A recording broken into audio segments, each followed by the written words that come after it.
దైవ సన్నిధిని చేరిన దేవుని ప్రియులైన మీ అందరికీ శుభములు చెప్పే ముందు ఒక మాట చెప్తాను.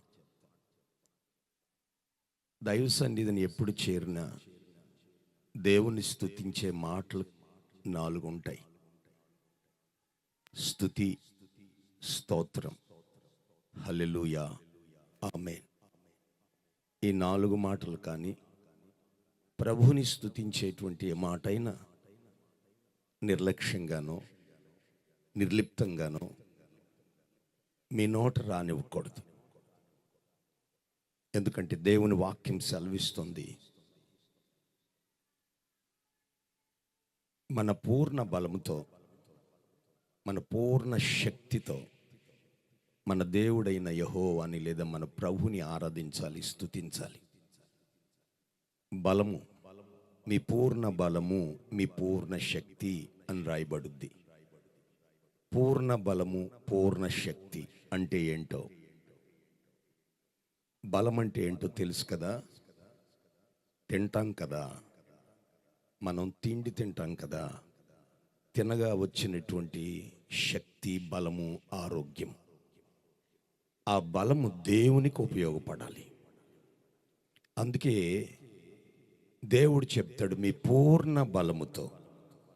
దేవుని స్తుతించే మాట వచ్చినప్పుడు మన ఒంట్లో ఉన్న బలమంతా గొంతులోకి రావాలి, మాటలోకి రావాలి. చప్పట్లు కొట్టేటప్పుడు చేతుల్లోనికి మన బలమంతా రావాలి. దేవుని స్తుతించే మాట బలహీనంగానో, వాళ్ళెవరో చెప్పుకుంటారులే, నాకు పెద్ద సంబంధం లేదు, నేను చాలా స్పెషల్ అన్నట్టుగా చాలామంది దేవుని స్తుతించే మాట అనే సంగతి కూడా మరిచి, మీ బలము దేవునికి కావాలి. మన బలము దేవునికి ఉపయోగపడకపోతే వ్యర్థం. అందుకే నీ పూర్ణ బలము, నీ పూర్ణ బలంతో దేవుని స్తుతించాలి. అంటే అర్థం ఏమిటంటే, దేవుని స్తుతించడానికి మన గొంతు, మన మాట ఎప్పుడు ఉపయోగించినా మనలో ఉన్న బలమంతా గొంతులోనికి వచ్చి ప్రభుని స్తుతించగలగాలి. దేవుడు కోరుకుంటున్నాడు, దేవుడు ఆశిస్తున్నాడు అలా. ఎందుకంటే ఈ రోజున మనందరికీ తెలుసు, మన శరీరంలో బలం ఎవరివ్వాలి మనకి? ఎవరు మన శరీరంలో నీవు తిన్న ఆహారాన్ని బలంగా మార్చేది ఎవరు? నువ్వు కూడు తింటున్నావు కదా, అన్నం తింటున్నావు కదా, ఆ అన్నాన్ని బలంగా, శక్తిగా, ఆరోగ్యంగా మార్చేది ఎవరు? దేవుడేకా? తిన్న తర్వాత నీ అంతటి నువ్వు మార్చుకోలేవుగా, గ్రైండర్లో వేసి జీర్ణం చేసుకుని చేయలేవుగా. దేవుడేమో బలం ఇవ్వాలి, ఆ బలం దేవునికి ఉపయోగపడదు. దేవునికి ఉపయోగపడని బలం, దేవునికి ఉపయోగపడని ఆరోగ్యం ఎందుకు? అందుకే దావీదు అంటాడు, యెహోవా నా బలము. దేవునికి స్తోత్రం. కొంచెం గట్టిగా. అందుకే కదా చెప్పేది, గట్టిగా మీ గొంతులు పెగలాలి. మీ వాయిస్లో ఉన్న బలం దేవుడు చూడాలి. ఇచ్చేది దేవుడు, నీకు ఆరోగ్యం ఇచ్చేది దేవుడు, నీకు బలం ఇచ్చేది దేవుడు. దేవుడు బలం ఇవ్వాలి, ఆ బలం మాత్రం దేవునికి ఉపయోగపడదు. సొంత ఖర్చులకి, సొంత వైభోగాలకి నో. నువ్వు ఇచ్చిన బలమిచ్చిన, ఆరోగ్యం ఇచ్చిన దేవునికి ద్రోహం చేస్తున్నావు. ఎస్, నా దేవుని బిడ్డలారా, జాగ్రత్తగా గ్రహించాలి. గత 4 దినాల నుండి నేను చాలా బలహీనంగా ఉన్నాను. ఆయన చాలా దూరం ప్రయాణం చేసి ఆరాధన తొందరగా ముగించుకుని మరి కరెక్ట్ సమయానికి వెళ్ళాలని పరుగుల మీద వచ్చాను. వయసు పెరుగుతుంది, బలం తగ్గుతుంది. అయినా బలం తెచ్చుకుని ప్రభువు కొరకు బ్రతకాలని. దేవుని బిడ్డలారా, బ్రతికినన్నాళ్ళు బ్రతికితే అలా బ్రతుకు, లేకపోతే లోకంలోకి వెళ్ళిపోవు. అంతే తప్ప నటించొద్దు ప్లీజ్. ఈ రోజున చాలామంది దైవ సన్నిధిలో భక్తిని ప్రదర్శిస్తున్నారు, భక్తిని నటిస్తున్నారు. ప్లీజ్, దయచేసి వాళ్ళందరూ తేలిపోతారు. కనుక ఈ రాత్రి నీ శరీరంలో బలం ఉంది అని అనుకుంటే తప్పక మనసారా, ఇప్పుడే కాదండి, మందిరంలో కానీ ఎక్కడే కానీ దేవుని స్తుతించాల్సి వచ్చిన మాట, దేవునికి స్తోత్రం చెప్పే మాట. నీ స్తోత్రం దేవునిని ఘనపరుచుద్ది. నీ స్తోత్రం దేవునికి మహిమగా మారుద్ది. నీ స్తోత్రం దేవునికి ఒక గొప్ప ఉన్నతమైన ధూపంగా దేవుడు మారుస్తాడు. అందుకే తప్పకుండా ఖచ్చితంగా ప్రతి ఒక్కరు, మీరు ఎక్కడ మందిరానికి వెళ్ళినా దేవుని స్తుతించే మాట వచ్చినప్పుడు మీ నోట చాలామంది స్టైల్గా స్తోత్రం అంటే ఏదో తప్పు అన్నట్టు, స్తోత్రం అంటే ఏదో పోద్దన్నట్టు, ముత్యాలు రాలిపోతాయి అన్నట్టు. జాగ్రత్త, మన గొంతులు మోగబోయే రోజు రాబోతుంది. ఆ దుర్దినం రాకుండా ఉన్నప్పుడు నా దేవుని ప్రియులరా, లాస్ట్ 4 yearsలో కరోనా వల్ల గజగజలాడిపోయాం. మరలా అటువంటి భయంకరమైన పరిస్థితులు రాకమునిపే ఈ రాత్రి మిమ్మల్ని మీరు కంట్రోల్ చేసుకోవాలి, మిమ్మల్ని మీరు బోధ చేసుకోవాలి, మీ శరీరానికి మీ మనసుతో బోధించుకోవాలి. మనం ఇక్కడికి వచ్చి కూర్చున్నది హరికథ కాలక్షేపం వినడానికి కాదు. నన్ను మానిటర్స్ కొంచెం రేజ్ చేయండి ప్లీజ్, తొందరగా డౌన్ అయిపోతాను. కనుక తప్పకుండా దేవుని సన్నిధిలో ఉన్న మీరు ఎప్పటికీ చచ్చే వరకు జ్ఞాపకం చేసుకోవాల్సింది ఏంటంటే, బలమున్నంత వరకు దేవుని స్తుతించుదాం. బిగ్గరగా అందరూ స్తోత్రం చెబుదాం. చెప్పాలి గట్టిగా, హల్లెలూయా, హల్లెలూయా, హల్లెలూయా.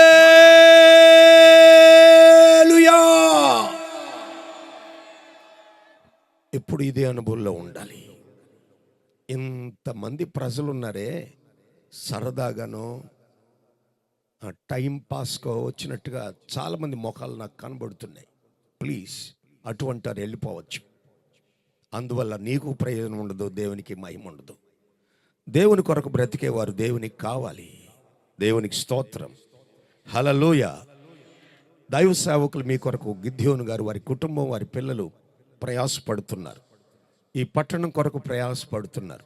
వారు ఎక్కడి నుంచో తెలియని భాష దగ్గర నుంచి వచ్చి, వేరే రాష్ట్రం నుంచి వచ్చి పడరాని పాటలు పడి ఈ పట్టణం కొరకు ఎన్నో ఇబ్బందులు పడి ఉంటారు.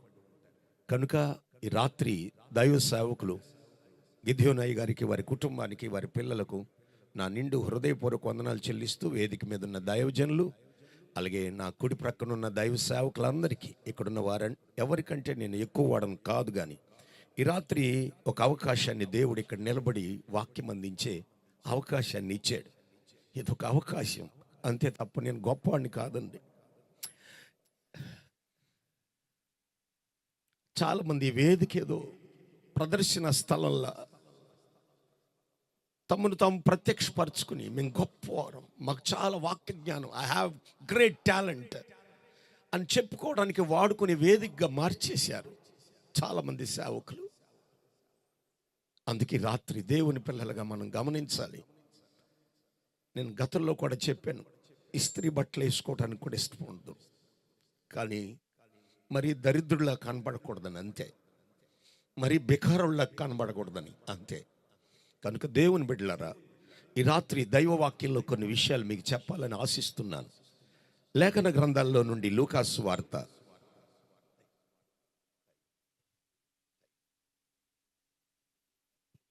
Okay okay okay okay right. దేవునికి మహిమ కలుగును గాక. హల్లెలూయా. కొంచెం గట్టిగా హల్లెలూయా. లూకాసు వార్త 5వ అధ్యాయం 6వ వాక్యం చదువుదాం. లూకాసు వార్త 5వ అధ్యాయం 6వ వాక్యం.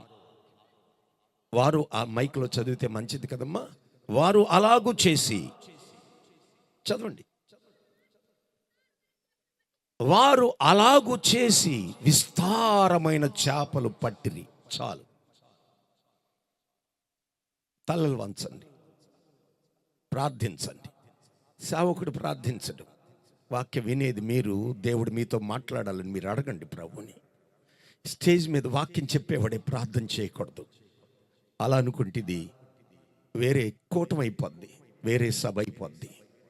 ఎస్, ఇది పావులాట మోళీ సాహిబ్ చేసే పని కాదు. ఇది నీవు దేవునితో మాట్లాడగలగాలి. వాక్యము దేవునిది.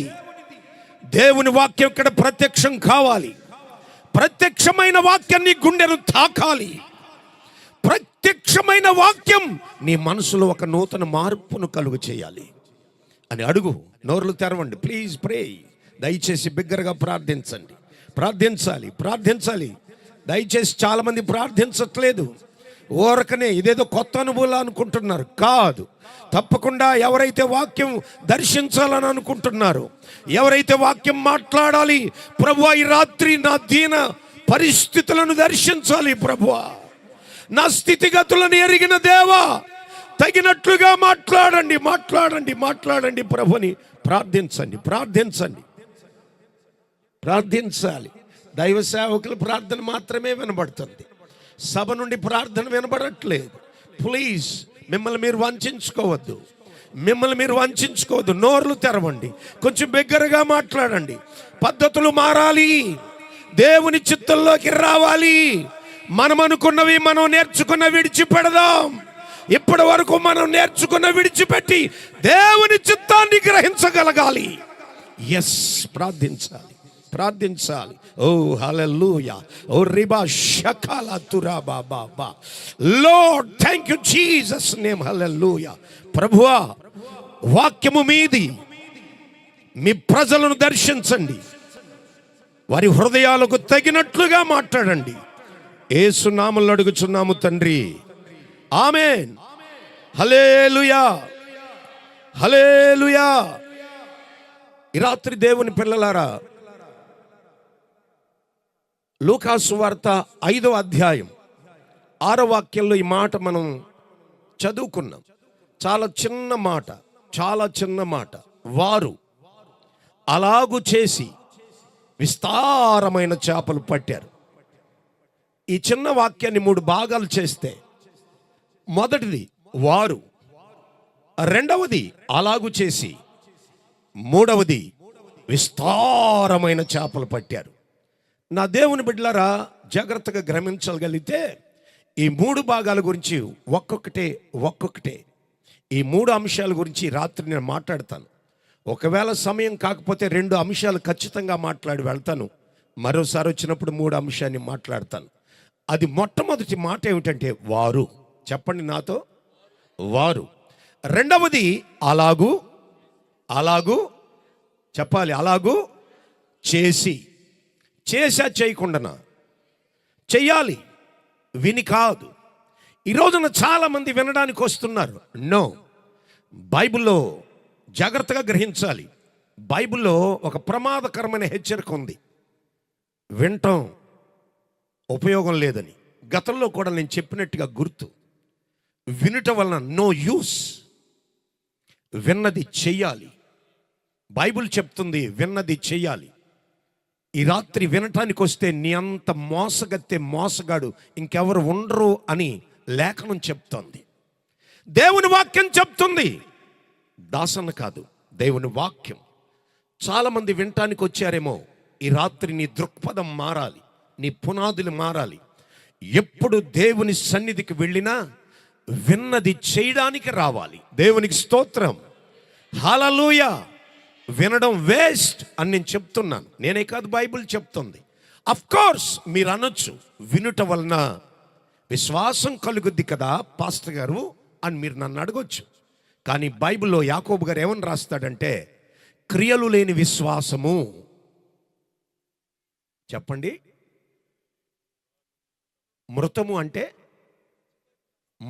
అంటే చచ్చిపోవడం. ఏది చచ్చిపోద్ది? క్రియల. కొంచెం స్పర్ధలో ఉన్నట్టున్నారు. సెన్స్లోకి రండి. క్రియలు లేని విశ్వాసము చచ్చిపోద్ది. విశ్వాసం చచ్చిపోద్ది క్రియలు లేకపోతే. క్రియలు అంటే చేయడం, చెయ్యాలి. విన్నది చెయ్యాలి. వింటే విశ్వాసం పుట్టుద్ది. చేస్తే పుట్టిన విశ్వాసం బ్రతుకుద్ది. ఈ రోజున 90% ఆఫ్ ద క్రిస్టియన్స్ తమ విశ్వాసాన్ని చంపుకున్న వారై, ఎస్, పైకి. అందుకనే బైబిల్లో రాయబడింది, ఇప్పుడు తిమోతి పత్రిక చదివాను, అందులో కూడా రాయబడింది, ప్రకటన గ్రంథంలో కూడా రాయబడింది, జీవించుచున్నవన్న పేరు నీకున్నది కానీ మృతుడవే. కారణం ఏమిటంటే ఈరోజు వింటారు వింటారు వింటారు వింటారు, చేయరు. వింటే విశ్వాసం పుట్టుద్ది, చేస్తే పుట్టిన విశ్వాసం బ్రతుకుద్ది. దేవునికి స్తోత్రం, హల్లెలూయా. ఒకవేళ చెయ్యకపోతే విశ్వాసం చచ్చిపోద్ది. మనం చావం, మనం హ్యాపీగా ఉంటాం, చక్కగా ఉంటాం, సంతోషంగా ఉంటాం, వర్ధిల్లుతూనే ఉంటాం, కానీ విశ్వాసం చచ్చిపోద్ది. వాక్యము ద్వారా పుట్టిన విశ్వాసం చచ్చిపోద్ది. ఒక్క మాట అడుగుతాను మిమ్మల్ని, విశ్వాసాన్ని నువ్వు చంపుకున్న తర్వాత ఇంక నువ్వెందుకు? మన విశ్వాసాన్ని మనమే చంపేసుకున్న తర్వాత ఇంక మనమెందుకు? ఈ రోజున 90% ఆఫ్ క్రిస్టియన్స్, నా దేవుని బిడ్డలారా, విశ్వాసాన్ని చంపుకున్నామని కూడా తెలియకుండా సాతానుడు మనోనేత్రాలకు గుడ్డితనం కలుగు చేసి ఒక భ్రమలో నేను కూడా విశ్వాసినే. ఎస్, ఈ రాత్రి ఇక్కడ విశ్వాసమేమో. ఒంగోలు పట్టణంలో 90% ఆఫ్ క్రిస్టియన్స్ తమ విశ్వాసాన్ని చంపేసుకున్నారు. కారణం ఏమిటంటే చేయరు, వింటారు వింటారు వింటారు వింటారు, చేయరు. చేయటం అంటే క్రియలు, క్రియలు క్రియలు లేని విశ్వాసము చచ్చిపోద్ది. మృతం అనేది గ్రాంధికం. అచ్చ తెలుగులో, మన భాషలో, మన ప్రాంతీయ భాషలో చెప్తున్నా, చచ్చిపోద్ది. మా రాజమండ్రి స్టైల్లో చెప్పాలంటే చచ్చిపోద్దే. జాగ్రత్త, నీ విశ్వాసాన్ని చంపుకుని ఇక్కడ కూర్చున్నావు. అందుకే రాత్రి చచ్చిన విశ్వాసం మరలా తిరిగి బ్రతికించుకుందుముగాక. హల్లెలూయా. నా దేవుని బిడ్డ, క్రియలు మన విశ్వాసాన్ని కాపాడుతాయి. చచ్చిపోకుండా ఏదైతే దేవుడు చేయమన్నాడో, ఏదైతే విన్నావో అది చేస్తే నీ విశ్వాసాన్ని నువ్వు కాపాడుకున్న వ్యక్తి అవుతావు. ఓ మాట చెప్తాను వినండి, విశ్వాసం అనేది కాపాడుకోకపోతే చచ్చిపోద్ది. అందుకనే తిమోతికి రాస్తాడు పౌలు గారు, నా విశ్వాసమును నేను, అంటే అర్థం ఏమిటి? కాపాడుకోకపోతే చచ్చిపోద్ది. ఆరోగ్యాన్ని కాపాడుకుంటాం, అందాన్ని కాపాడుకుంటాం, వెండి బంగారాలు కాపాడుకుంటాం, ఆస్తిని కాపాడుకుంటాం, హోదాని కాపాడుకుంటాం, ఏమీ లేకపోయినా పరువును కాపాడుకుంటాం. కానీ విశ్వాసం చచ్చిపోతుందే. ఆ విశ్వాసాన్ని కాపాడుకోవాలనే ఆలోచన నా దేవుని బిడ్డ ఎప్పుడైనా కలిగి ఉన్నావా? వాక్యం వింటున్నానుగా వింటే నీకేం కలిసి రాదు. విన్నది చెయ్యాలి. స్తోత్రం, హల్లెలూయా. బైబిల్లో రాయబడింది, యాకోబు పత్రికలో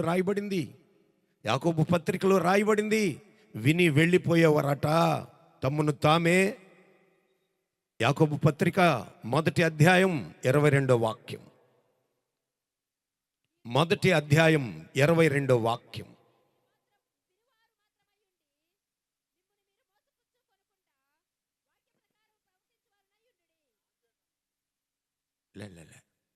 చాలామంది బైబిల్ తీయలేదు, బైబిల్ ఇంకా వెతుకుతున్నారు. ఆమె చదివేస్తుంది అంటే మీ స్టేటస్ ఏంటో అర్థమైపోయింది. మీ ఎవరైనా తీయండి, తీసిన వాళ్ళు మైక్లో చదవండి. సిస్టర్ గారు మైక్లో చదువుతున్నారండి, చెప్పగానే తీశారు, చదివేస్తున్నారు.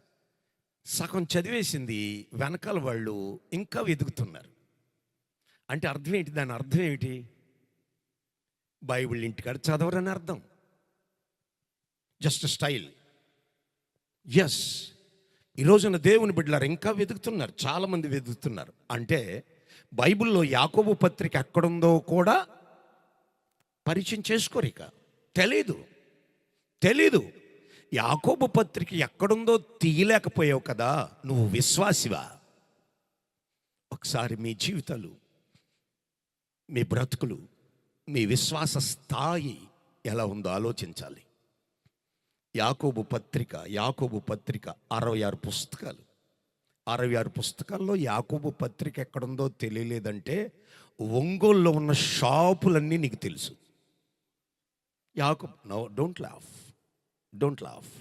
నవ్వటానికి కాదే, చెప్పడానికి, బాధపడటానికి, గుండె పగలాలి. చూసారా, ఏడవలసిన వాటికి కూడా నవ్వే పరిస్థితికి ఈ రోజున క్రైస్తవ్యం దిగజారిపోయింది. కారణం అలాంటి వాళ్ళు, వెనకాల లాంటి వాళ్ళు. నా దేవుని బిడ్డలారా, జాగ్రత్తగా గ్రహించాలి. ఈ రోజున దేవుని వాక్యం సెలవిస్తుంది. చదువమ్మా. మీరు వినువారు మాత్రమై ఉండి మిమ్ములను మీరు అంటే విని వెళ్ళేవాళ్ళు అంతే. ఎవరంట అయ్యగారు? అంతే. ఈ రోజున వినడానికి వస్తే కనుక యు మస్ట్, తప్పకుండా యువర్ చీటర్. 420 అంటాను నేను. ఎస్, దేవుని సన్నిధిలో చీటర్స్ ఉన్నారు. ఓరకే వస్తారు స్టైల్గా, అంతే. భయం ఉండదు, భక్తి ఉండదు. నా దేవుని బిడ్డ, బైబిల్ చెప్తుంది, విని వెళ్ళిపోతే ఖచ్చితంగా నిన్ను నీవే మోసం చేసుకుంటున్నావు. నా దేవుని బిడ్డ, అందుకే బైబిల్ అంటుంది, మోసపోకుడి, దేవుడు వెక్కిరించబడ్డు. ఈ రోజున చాలామంది విశ్వాసాన్ని కాపాడుకున్న వాళ్ళంతా దేవుణ్ణి ఎక్కిరించేవారని అర్థం. దయచేసి జ్ఞాపకం పెట్టుకోండి నా దేవుని పిల్లలారా. అంతేకాదు, అదే అధ్యాయంలో, అదే పుస్తకంలో 2వ అధ్యాయం 17వ వాక్యం చదవండి సిస్టర్. అదే అధ్యాయంలో సారీ అదే పుస్తకంలో 2వ అధ్యాయం 17. అలాగే విశ్వాసము క్రియలు లేనిది అయితే అది ఒంటిగా ఉండి మృతమైపోద్ది. మృతం అంటే ఎందా చెప్పాను కదా, మృతం అనే మాట గ్రాంధికం. అచ్చ తెలుగులో చెప్పాలంటే చచ్చిపోద్ది.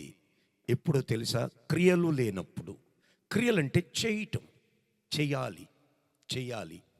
చెయ్యాలి. ఇక్కడ రాయబడింది, వారు అలాగూ చేసి. బైబిల్లో ఉన్న భక్తులంతా దేవుడు చెప్పింది విన్నారు, చేశారు.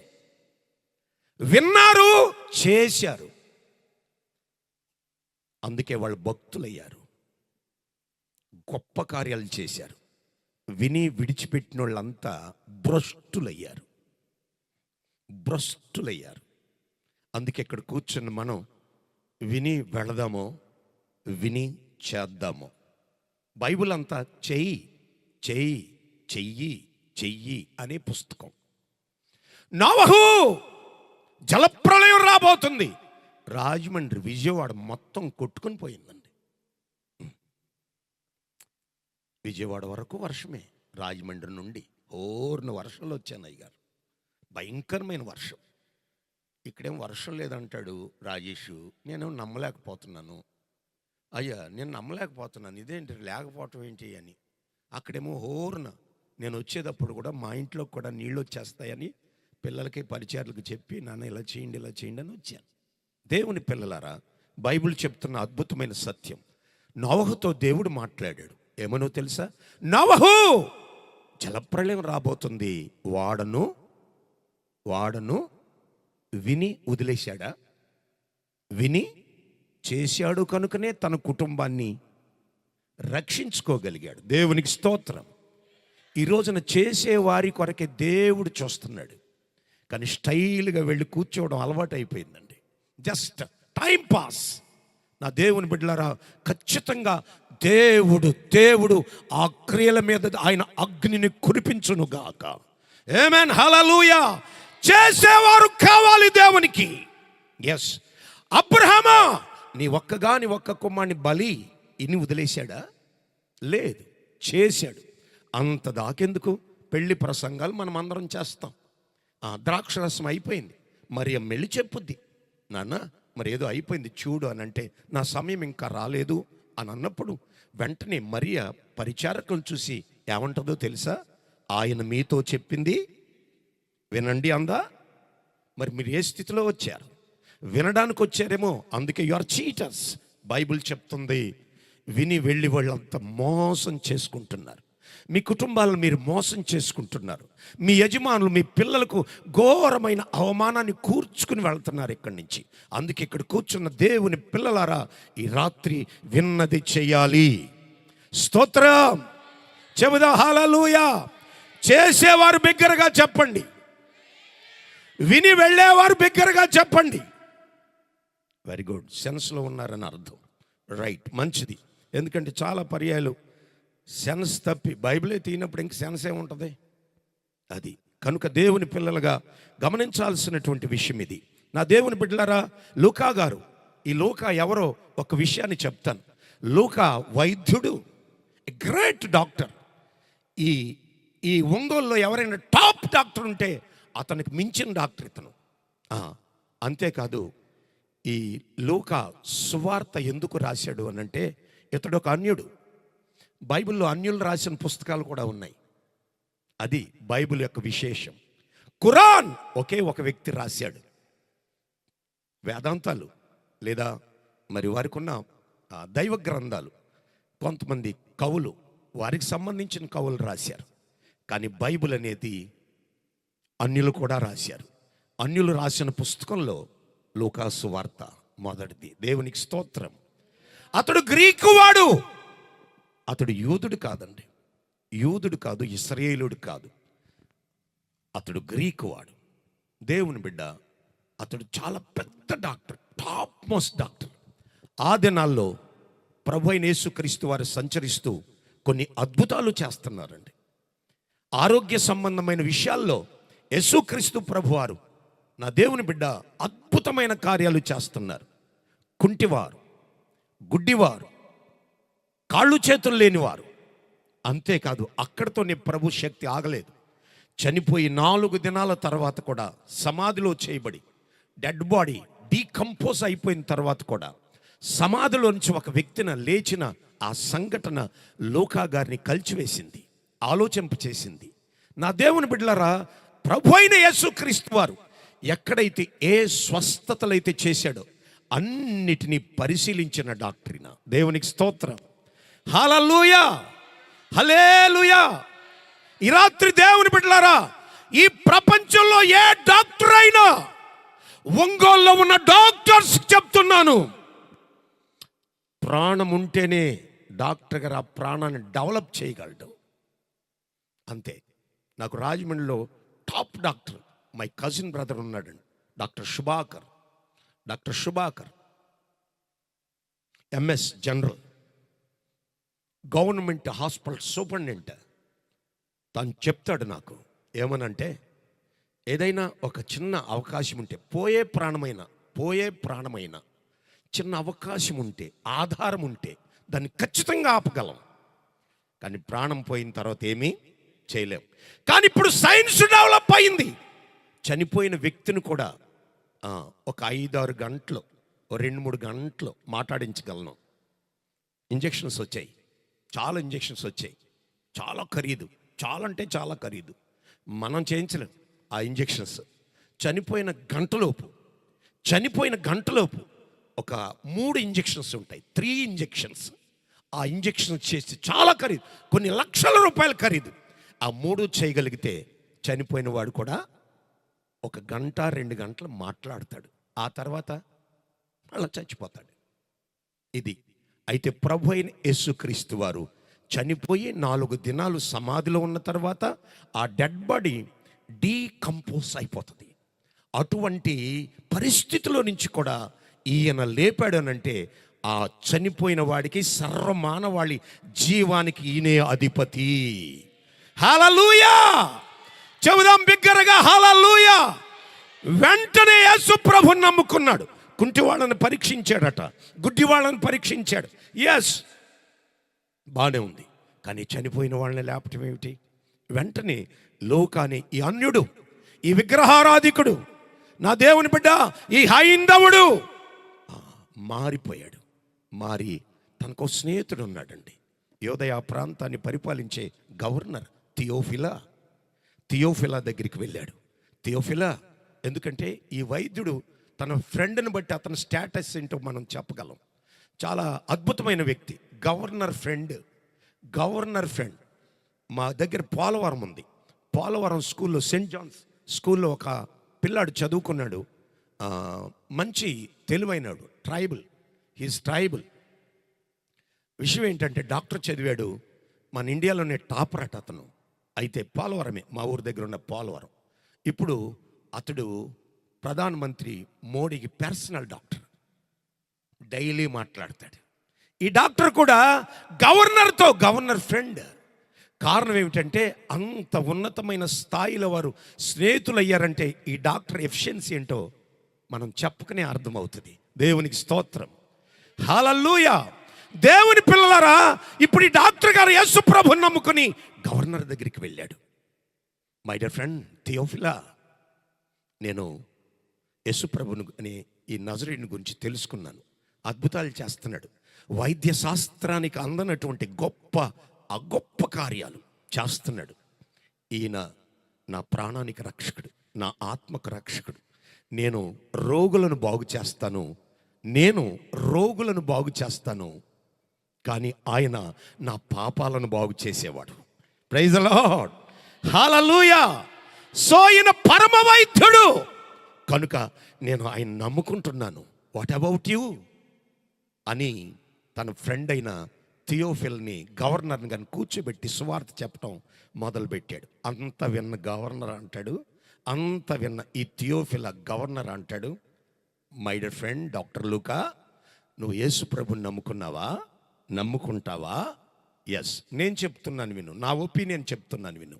ఈరోజు నా దగ్గరికి వచ్చి యేసు ప్రభుని నేను నమ్ముతాను అని అంటున్నావు, కానీ నేను 6 months నుంచి 6 నెలల నుంచి ఆయనను ప్రార్థన చేసుకుంటున్నాను.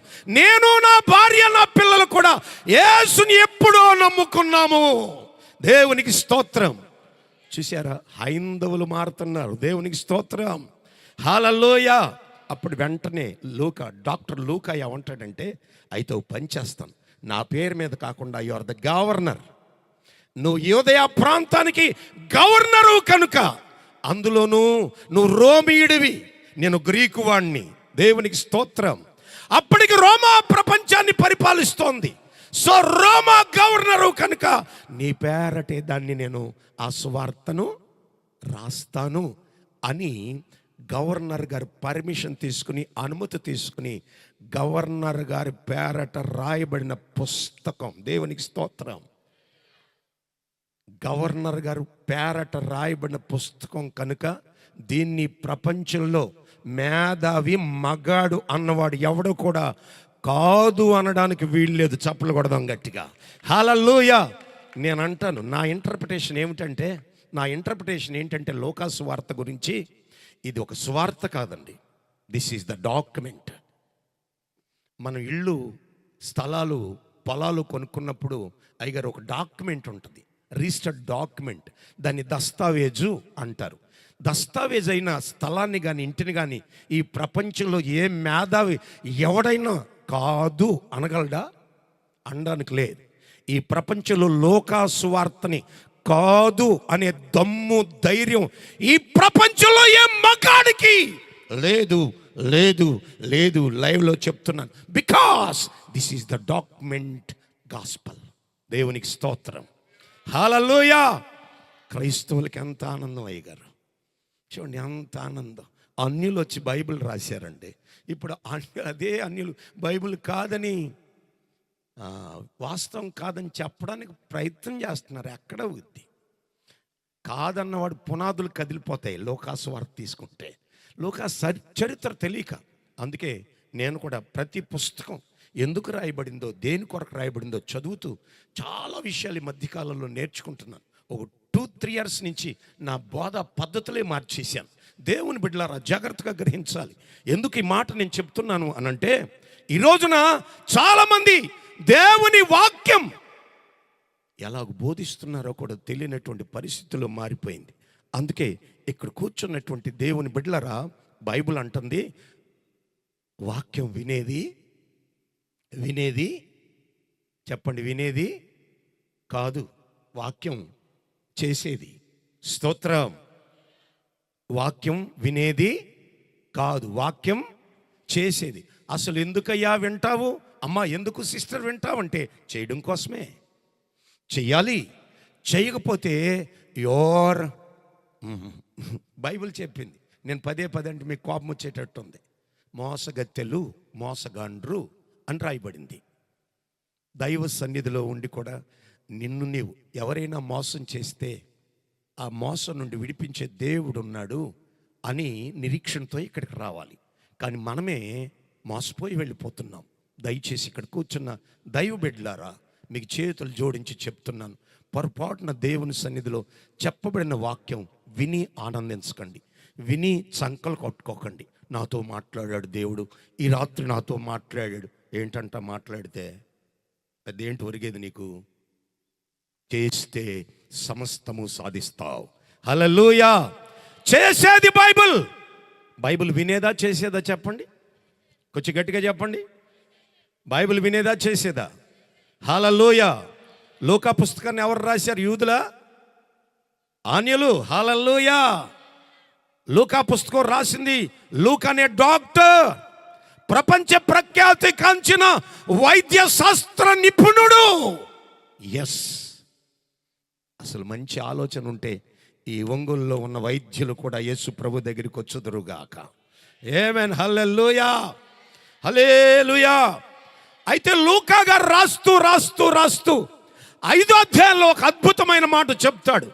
ప్రభువైన యేసుక్రీస్తు వారు పేతురు అంతేకాదు ఆంధ్రేయుల జీవితంలో ప్రవేశించేటువంటి ఒక సందర్భాన్ని, వారిని ప్రత్యేకపరిచే సందర్భాన్ని ఈ పూట మీతో పంచుకోవాలని ఆశిస్తూ ఉన్నాను. దేవుని బిడ్డలారా, అక్కడ రాయబడింది వారు. మొదటిగా వారెవరో చెప్తానండి. వారెవరో అటు భౌతికంగాను ఆత్మ సంబంధంగా కూడా చెప్తాను. వారెవరు అనగా పేతురు, వాళ్ళ తమ్ముడైన ఆంద్రేయ, సీమోను, ఆంద్రేయ. వారెవరో మీకు తెలిసిపోయింది. అయితే దేవుని బిడ్డలారా, వారికి ఉండేటువంటి, చూడండి జాగ్రత్తగా వినాలి, వారి యొక్క బయోడేటా చెప్తాను వినండి. వారిది గలిలయ, వారి వృత్తి చేపలు పట్టడం. గలిలయ సముద్రపు ఒడ్డునే వారి ఇల్లు ఉంది. అంతేకాదు ప్రతిదినము చేపలు వేటకెళ్తారు, చేపలను పడతారు, అమ్మి వారి కుటుంబాన్ని అద్భుతంగా నడిపిస్తూ ఉన్నారు. ఇది వారి యొక్క భార్య ఉంది, పిల్లలు కూడా ఉన్నారు. దేవుని పిల్లలారా, అయితే విషయం ఏంటంటే, జరిగిన సంగతి ఏమిటంటే, వారి యొక్క ఫిజికల్ బయోడేటా చెప్పాను, వారి భౌతికమైన వివరాలు చెప్పాను. ఆత్మీయ వివరాలు నేను చెప్తూ ఉంటుండగా మీరు గమనించాలి, మీరే చెప్పాలి. దేవునికి స్తోత్రం. హల్లెలూయా. నా దేవుని పిల్లరా, ఫిజికల్గా వారి బయోడేటా ఏంటో చెప్పాను. వారి జాలర్లు, వారి చేపల వేటకు వెళ్తారు. గలిలయ సముద్రపు ఒడ్డున వారి ఇల్లు ఉంది. అంతేకాదు వివాహమైన వాడు, వారి వ్యాపారం, వారి వృత్తి ప్రవృత్తి చేపలు. ఇది తనకు ఒక తమ్ముడు ఉన్నాడు, ఆంద్రేయ. అయితే విషయం ఏంటంటే, ఇద్దరు చేపల వేటకు వెళ్ళారు. అయితే రాత్రంతా తిరిగారు. మనందరికి తెలుసు. అందుకని సాగదీను ఈ రాత్రి ఒక చేప కూడా వారికి పడలేదు. చేసిన పని కలిసి రాకపోతే వాళ్ళ హృదయాలు ఎలా ఉంటాయో వారి ఆంతరంగిక బయోడేటా ఇది.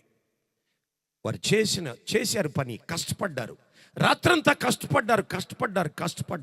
రైతు కష్టపడుతున్నాడు, విద్యార్థులు కష్టపడతారు, ఉద్యోగస్తులు కష్టపడతారు, వ్యాపారస్తులు కష్టపడతారు. కష్టపడింది చేతికి రాకపోతే తన హృదయం ఎలా ఉంటుంది?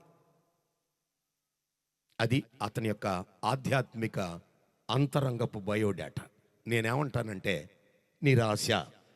నిరాశలో ఉన్నవాళ్ళు, అది ఈ రాత్రి ఇక్కడ కూడా ఉన్నారేమో. నా దేవుని బిడ్డ చేసింది కలిసి రాక, నా దేవుని పిల్లరా, నువ్వు ఆశించిన దాన్ని అందుకోలేక ఈ రోజున ఏమేమో ఆలోచన చేసి పైకి బాగానే కనపడుతున్న లోపల ఏవో నిరాశ ప్రతి కుటుంబాన్ని, ఒకవేళ మనం బాగున్నా మన పిల్లలకు మంచి భవిష్యత్తు లేక, ఈ రోజున ఆర్థిక వ్యవస్థ చాలా విభిన్నంగా మార్చబడి చాలామంది జీవితాల్లో నిరాశ నిస్పృహలు మీ కుటుంబాన్ని అలుముకున్నాయేమో. అట్ ద సేమ్ టైం వారు కూడా అదే పరిస్థితిలో ఉన్నారు. దేవునికి మహిమ కలుగును గాక. హల్లెలూయా. అటువంటి పరిస్థితుల్లో ప్రభు అయిన యేసుక్రీస్తు వారు వచ్చారు. యేసుక్రీస్తు ప్రభు వచ్చి అక్కడున్న చాలా దోణెలను చూశాడు. అనేకమైన దోణెలను యేసు ప్రభు వారు చూశారు. చూసి అందులో ఒక దోణె, సీమోను దోణెను ప్రభు సెలెక్ట్ చేసుకున్నాడు. దేవునికి స్తోత్రం. ఈ రాత్రి నేను అంటాను, ఈ 8వ రాత్రి దైవ సన్నిధికి వచ్చిన దైవ బిడ్డలారా, సేవకులారా, దేవుడు ఒక గొప్ప కార్యం చేసే ముందు ఖచ్చితంగా మనల్ని చూస్తాడు. చూసి ఆయన కార్యాలు చేస్తాడు. చూడకుండా మాత్రం కాదు. నా దేవుని పిల్లలారా, ఈ రోజున ఇక్కడ కూర్చున్న మిమ్మల్ని దేవుడు చూచునుగాక, మీ ఆధ్యాత్మిక స్థితిని చూచునుగాక. మీకున్నటువంటి ఇంటెన్షన్, నా దేవుని పిల్లరా, వాక్యము పట్ల ఎటువంటి భయం ఉందో, వాక్యం పట్ల ఎటువంటి దృక్పథం ఉందో, దేని కొరకు వచ్చావో ఈ రోజున చాలా మందిని దేవుడు చూడబోతున్నాడు. మన ప్రభు అయిన యేసుక్రీస్తు సులువుగా నిన్ను దీవించేసే దేవుడు కాదు, గుర్తుపెట్టుకోవాలి. ఈ మధ్య మా కాకినాడలో, పక్కనున్న కాకినాడలో అతను ఎవరో సులువుగా స్వస్థపరుస్తాను రండి అంటున్నాడు. తేలిగ్గా, చాలా తేలిగ్గా. హాస్పిటల్లో నయం కాలేదా, రండి, టచ్ అంటే మీరు బాగుపడిపోతారు. మీరుకే అవసరమైన ఉందా, కుష్ఠరోగమా లేదా క్యాన్సరా, ఏ విధమైన రోగం ఉన్నా రండి, రండి స్వస్థపరుస్తాను అని అంటున్నాడు.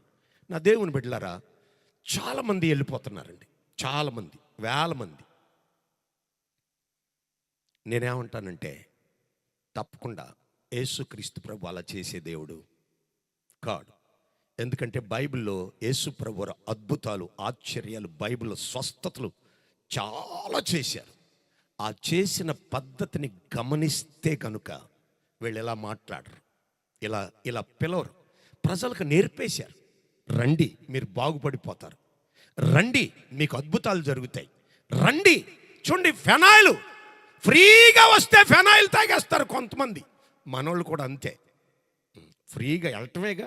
హాస్పిటల్లో బిల్లు కట్టక్కర్లేదు, ఎప్పటి నుంచో దీర్ఘకాలంగా ఉన్న రోగాలు, రండి బాగుపడి. ఎంత తేలికైపోయింది పాస్టర్ గారు, ఎంత తేలికైపోయింది. యేసుక్రీస్తు ప్రభు, మీరు చదవండి బైబిల్లో, ఏ రోగాన్ని తేలిగ్గా బాగు చేయలేదు. స్తోత్రం, హల్లెలూయా, చెబుదాం హల్లెలూయా. ఏ రోగమైనా అందుకే ఆయన పరిశీలిస్తాడు, నిన్ను పరిశీలిస్తున్నాడు. నా దేవుని ప్రియులారా, అబ్బా మొన్న కాకినాడలో పెద్ద గందరగోళం అయిపోయింది అయ్యగారు. ఇప్పటికి ఇంకా చదువుతుంది, ఎక్కడో ఇల్లందు నుంచి వస్తాడంట, విశాఖపట్నం, ఈ ఒంగోలు, విజయవాడ, హైదరాబాదు ఇవన్నీ పెడతాడంట. ఒకసారి అలా వస్తే హీల్ అయిపోయి వెళ్ళిపోతారట. దేవుడు తప్పకుండా స్వస్థపరుస్తాడు, కానీ తప్పకుండా పరిశీలిస్తాడు. దేవునికి స్తోత్రం, హల్లెలూయా, హల్లెలూయా.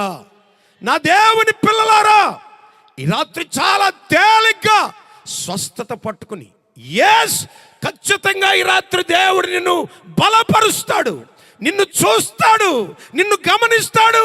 గమనించిన మీదట ఆయనకు అనుకూలంగా నీ హృదయం కనబడితే ఖచ్చితంగా నీ దోనిలోనికి ఆయన వస్తాడు. ఆమేన్, హల్లెలూయా, హల్లెలూయా. దేవుని పిల్లలారా, ఇప్పుడు నిరాశలో ఉన్న పేతురు, సీమోను దోనిలోనికి యేసయ్య వచ్చాడు. ఆమేన్, హల్లెలూయా. కారణం ఏమిటంటే, సీమోను హృదయాన్ని పరిశీలించాడు ప్రభు. చాలా దోణులు ఉన్నాయట అక్కడ, అందులో సీమోను దోణిని చూచాడు. ఇక్కడ నిన్ను చూస్తున్నాడు దేవుడు, ఆయన చూచే దేవుడు. నీ స్థితి తెలుసు, నీ పరిస్థితి తెలుసు, నీ కన్నీళ్లు తెలుసు. అట్ ద సేమ్ టైం ఆయన బాగు చేయటానికి యోగ్యత ఉందో లేదో అది కూడా ఆయనకు తెలుసు. నువ్వు ఎలిజిబుల్ కాదో, ఎలిజిబిలిటీ ఉందో లేదో చూసి పరిశీలిస్తాడు. దేవునికి స్తోత్రం, హల్లెలూయా.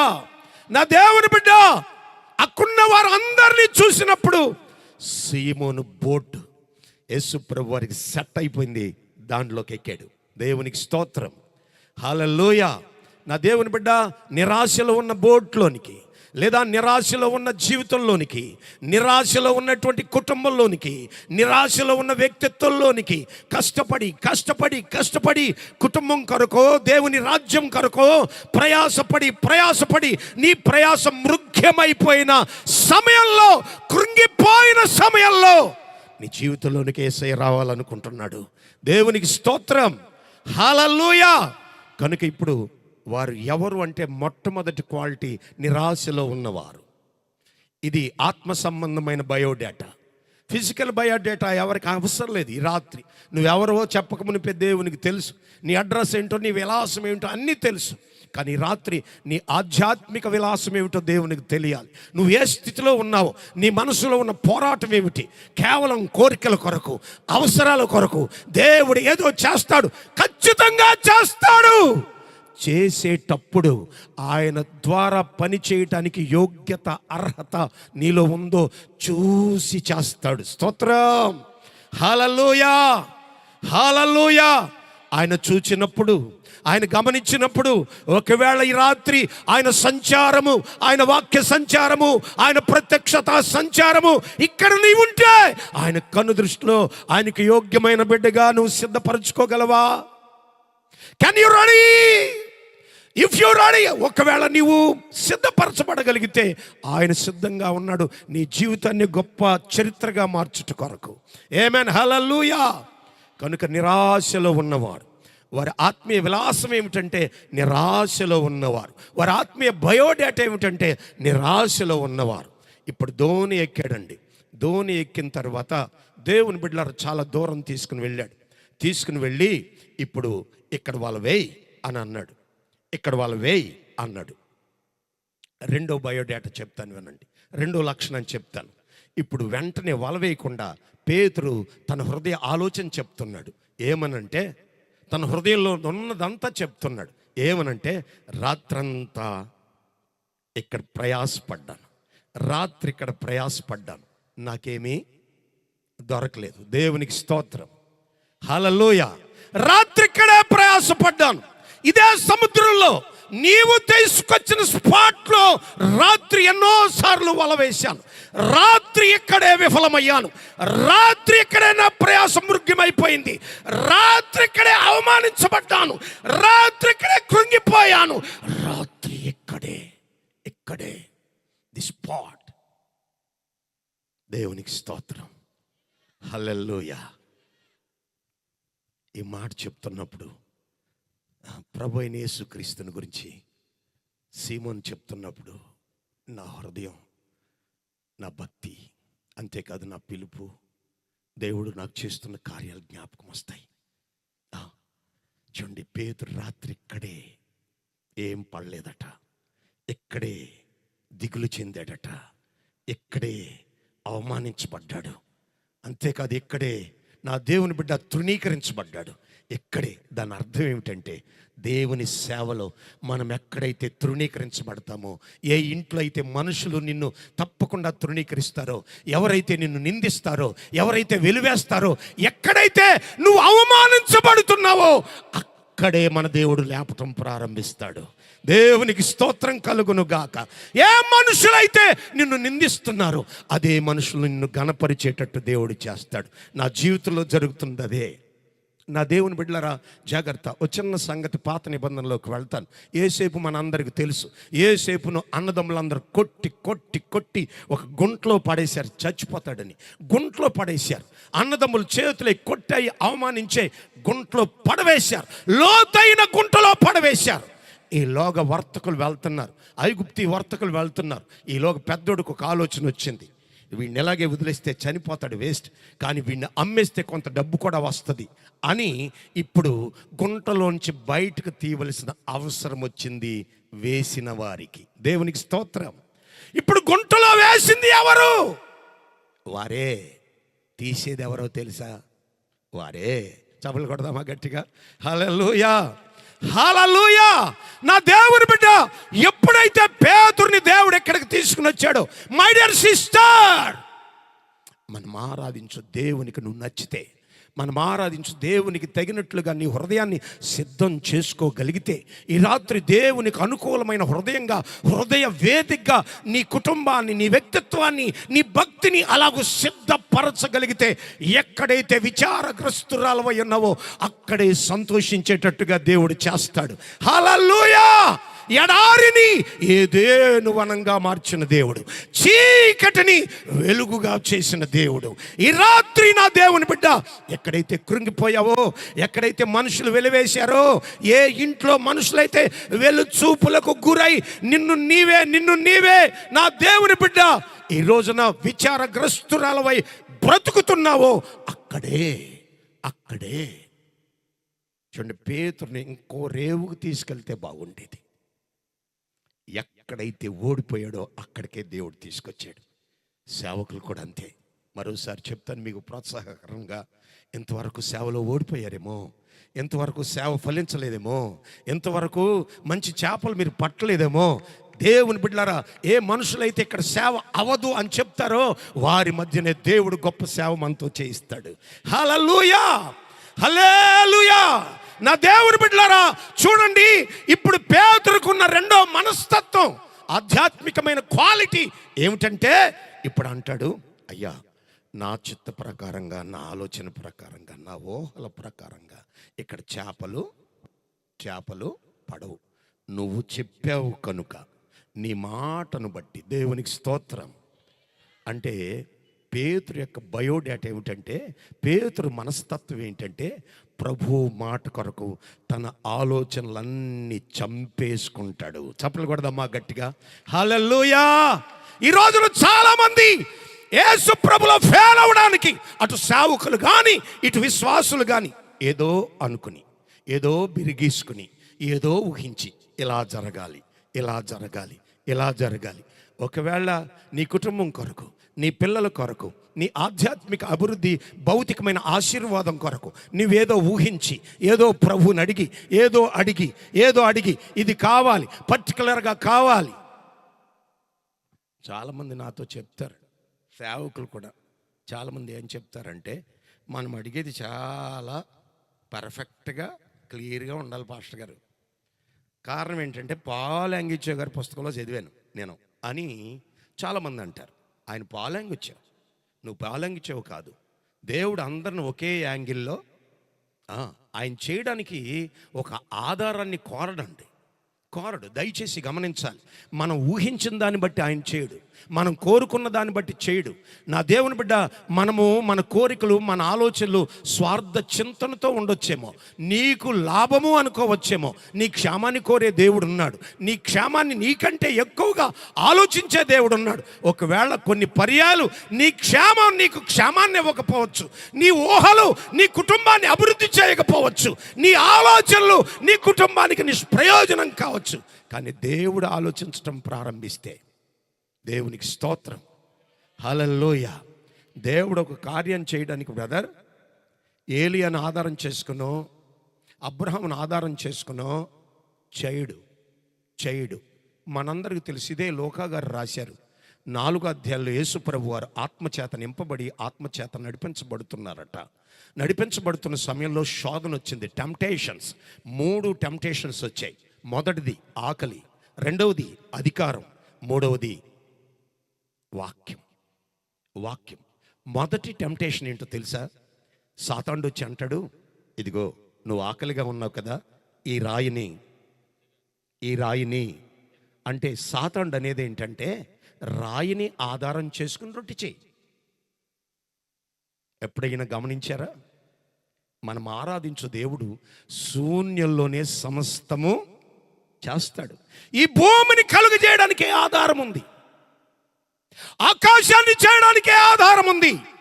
అంతేకాదు, ఆకాశంలో నుండి 25 లక్షల మంది భోజనం చేయడానికి ఆహారాన్ని ఇచ్చిన దేవునికి ఏం ఆధారం చేశాడు? చూడండి, సాతానుడు ఒక ఆధారం, అంటే ఈ ఆధారం లేకపోతేనే కానీ నువ్వు చేయలేవు, రాయి ఉంటేనే కానీ రొట్టె చేయలేవు అని చెప్పడం కోసం. అది నా దేవుని బిడ్డ, మనం ఆరాధించు దేవుడు ఆధారం లేకుండా ఆశీర్వదించే దేవుడు. హల్లెలూయా. నిన్ను ఆశీర్వదించడానికి ఏదో ఆధారం కోరడు. ఏలియాను చేశాను గనుక నిన్ను అలా చేస్తాను, పౌలుని అలా చేశాను గనుక నిన్ను అలా చేస్తాను. నో, తెలియనంతవరకు నేను అలాగే ప్రార్థన చేసేవాడిని. ఇప్పుడు దేవుని వాక్యం బాగా విపులంగా రోజు ప్రతి వచనం చదివిన తర్వాత, నా దేవుని బిడ్డలారా, మనల్ని దీవించడానికి దేవుడు ఏ ఆధారం చేయడు. దేవునికి స్తోత్రం, హల్లెలూయా. ఆయన మాటే మనకు ఆధారమై ఉండాలి. మనము ఎవరినో చూసి, ఎవరినో ఆశించి, నో. అబ్రహామును దీవించాడా? అంతే. అబ్రహామును దీవించినట్టుగా నిన్ను దీవించను. ఎస్, పౌలును దీవించినట్టుగా వాడుకున్నట్టుగా నిన్ను వాడుకోను. నీ యాంగిల్ నీదే. స్తోత్రం. నిన్నుగానే వాడుకుంటాను. నిన్ను వాడుకోవడానికి ఈయన్నో ఆధారం చేసుకుని చాలామంది ఏసన్లు అయిపోవాలని కోరుకుంటారండి. ఇప్పుడు అంతా జాన్ వెస్లీ అయిపోవాలని. జాన్ వెస్లీని ఏసన్న గారిని కోరుకోవటం ఏంటండి? వాళ్ళని ఆధారం చేసుకుని మనల్ని వాడుకుంటాడా దేవుడు? కాదే, మనల్ని మనంగానే దీవిస్తాడు దేవుడు. మనల్గానే వాడుకుంటాడు దేవుడు. ఒకవేళ అలా అనుకుంటే ఖచ్చితంగా టెంప్టేషన్లో ఉన్న భాగం నీలోకి వచ్చిందని అర్థం. ఇప్పుడు సాతానుడు ఏమంటాడంటే వచ్చి ఈ రాయిని రాయి లేకుండా చేయడా ఏమి? అందుకనే యేసయ్య అంటాడు, రాయి కాదు, రొట్టె కాదు, అది. ఆమేన్, హల్లెలూయా, హల్లెలూయా. దేవుని పిల్లలారా చూడండి, ఇప్పుడు పేతురుకున్న అనుభవం ఏమిటంటే, అయ్యా రాత్రి నేను ప్రయాసపడ్డాను, రాత్రి నాకు కొన్ని ఆలోచనలు ఉన్నాయి, రాత్రి నాకు కష్టం ఉంది, ఈ సముద్రం మీద ఎక్స్పీరియన్స్ ఉంది, ఈ సముద్రం మీద ఎక్కడ చేపలు పడతాయో పడవో నాకు తెలుసు, అయినా నాకు తెలిసిందంత డ్రాప్ అయిపోతున్నానయ్యా. అందుకని రాత్రి దేవుడు మనల్ని దీవించాలంటే ఖచ్చితంగా ఎప్పటి వరకు మన పరిచయ కొరకు కానీ మన కుటుంబాలకు కానీ ఊహించి నా కుటుంబం ఎలా ఉండాలి, నా సేవ ఎలా ఉండాలి అని ఒకలాంటి ఆలోచన ముందుగానే ఊహించి ఉంటే ఈ రాత్రి వాటన్నిటినీ తీసివేయుదుముగాక. నిన్నుగా దేవుడు దీవించబోతున్నాడు. నిన్నుగా హెచ్చించి ఈ రాత్రి ప్రాంగణంలో నుండి ఒక అభిషేకంతో నా దేవుడు పంపించబోతున్నాడు. దేవుని ప్రియులారా చూడండి, ఇప్పుడు అంటాడు ఈ వ్యక్తి అంటాడు, ఈ సీమోన్ అంటాడు, ప్రభువా బోధకుడా, రాత్రంతా నేను ప్రయాసపడ్డాను, అయినా నీ మాట చొప్పున, అంటే నా ఆలోచనలు వద్దు, నా ఆలోచనలు పనిచేయవు. అందుకే నేను మరోసారి చెప్తున్నాను, మీ కుటుంబం కొరకు, మీ పిల్లల కొరకు మీరు ఆలోచించిన ఆలోచనలు కొన్నిసార్లు నష్టం కలుగు చేయొచ్చు, అంతేకాదు లాభాన్ని కలుగు చేయొచ్చు, అంతేకాదు కొంత ఉపయోగకరంగా ఉండొచ్చు. కానీ యేసు కూడా నీ కుటుంబం కొరకు ఆలోచిస్తున్నాడు, ఆ దేవుడు కూడా ఆలోచిస్తున్నాడు. నువ్వు కొంచెమే ఆలోచిస్తావేమో, కానీ నీ కుటుంబం కొరకు దేవుడు విస్తారంగా ఆలోచిస్తాడు. దేవునికి స్తోత్రం, హల్లెలూయా. నీకు తెలిసిన పరిధి యొక్క జ్ఞానక్షేమాన్ని మన పరిధిలో ఉన్న జ్ఞానక్షేమాన్నే మన కుటుంబానికి కావాలనుకుంటాం, కానీ ఆయన క్షేమం జ్ఞాన పరిధులను మించింది. స్తోత్రం చెబుదాం, హల్లెలూయా, హల్లెలూయా. నా దేవుని బిడ్డ, ఇప్పుడు సీమోను పేతురు దేవుని మాట కొరకు తనకున్న ఆశలు, తనకున్న ఊహలు, తనకున్న నిర్ణయాలన్నీ డ్రాప్ అయిపోతున్నాడు. అంటే అర్థం ఏంటంటే, నా ఆలోచన ప్రకారం ఇక్కడ చేపలు పడవు, నువ్వు చెప్పావు కనుక. అంటే నా ఆలోచన ఇప్పుడు ఏం చేశాను, నీ కొరకు చంపేశాను. నా ఆలోచన ఏం చేశాను, తీసేశాను. నా ఆలోచన కొన్నిసార్లు పనిచేయచ్చు, పనిచేయకపోవచ్చు. దేవా, నీ ఆలోచనే నన్ను ఏలుబడి చేయునుగాక, నీ ఆలోచనే నన్ను నడిపించునుగాక, నీ ఆలోచన నెరవేరుట కొరకు నేను ఊహించిన ఊహలన్నీ ఈ రాత్రి ఇక్కడ సమాధి చేస్తాను. దేవునికి స్తోత్రం, హల్లెలూయా, హల్లెలూయా. మై డియర్ సిస్టర్స్, ఇప్పుడు పేతురుకున్న రెండో బయోడేటా ఏమిటంటే, దేవుని కొరకు, దేవుడి కార్యం కొరకు, దేవుని చిత్తం నెరవేర్చుట కొరకు తన ఊహలన్నీ పక్కన పెడతాడు. అది మొదటిది, నిరాశలో ఉన్నవాడు. రెండవది, దేవుని కొరకు ఎటువంటి ఆలోచనైనా పక్కన పెట్టే తత్వం సీమోన్ది. దేవునికి స్తోత్రం, హల్లెలూయా. సో వారెవరో తేలిపోయింది, వారు జాలర్లు, సీమోను పేతురు. అంతేకాదు, ఈ పేతురు ధోనిలో యేసయ్య ఉన్నాడు. పేతురు మనస్తత్వం ఎలా ఉందంటే, అతడు నిరాశలో ఉన్నాడు. రెండవది ఏమిటంటే, ప్రభు ఆలోచన కొరకు తన ఆలోచనలన్నీ డ్రాప్ అయిపోతాడు. దేవునికి స్తోత్రం. ఇది పేతురు క్వాలిటీ. ఇప్పుడు వల వేసాడండి. ఎంత విస్తారమో చెప్పి వీలైతే ముగిస్తాను, లేదు టైం ఉంటే గనక ఖచ్చితంగా 2 విషయాలను చెప్పి ముగిస్తాను. దేవునికి స్తోత్రం, హల్లెలూయా.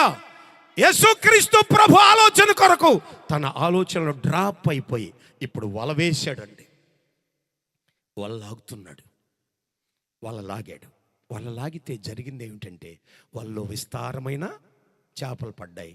వలలో ఉన్న చేపలు తీసి తన దూనంతా నింపాడట. దోనంతా నింపాడు. స్తోత్రం చెప్పండి.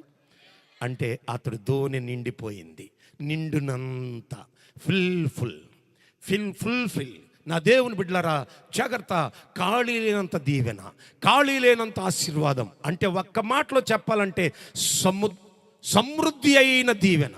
నా దేవుని పిల్లలారా, దేవుని కొరకు నీ ఆలోచనలు చంపుకొని ఖాళీ హృదయంతో యేసు వైపు కన్నులెత్తి చూడగలిగితే తప్పకుండా దేవుడు నిన్ను తృప్తితో ఈ రాత్రి దేవుడు పంపిస్తాడు.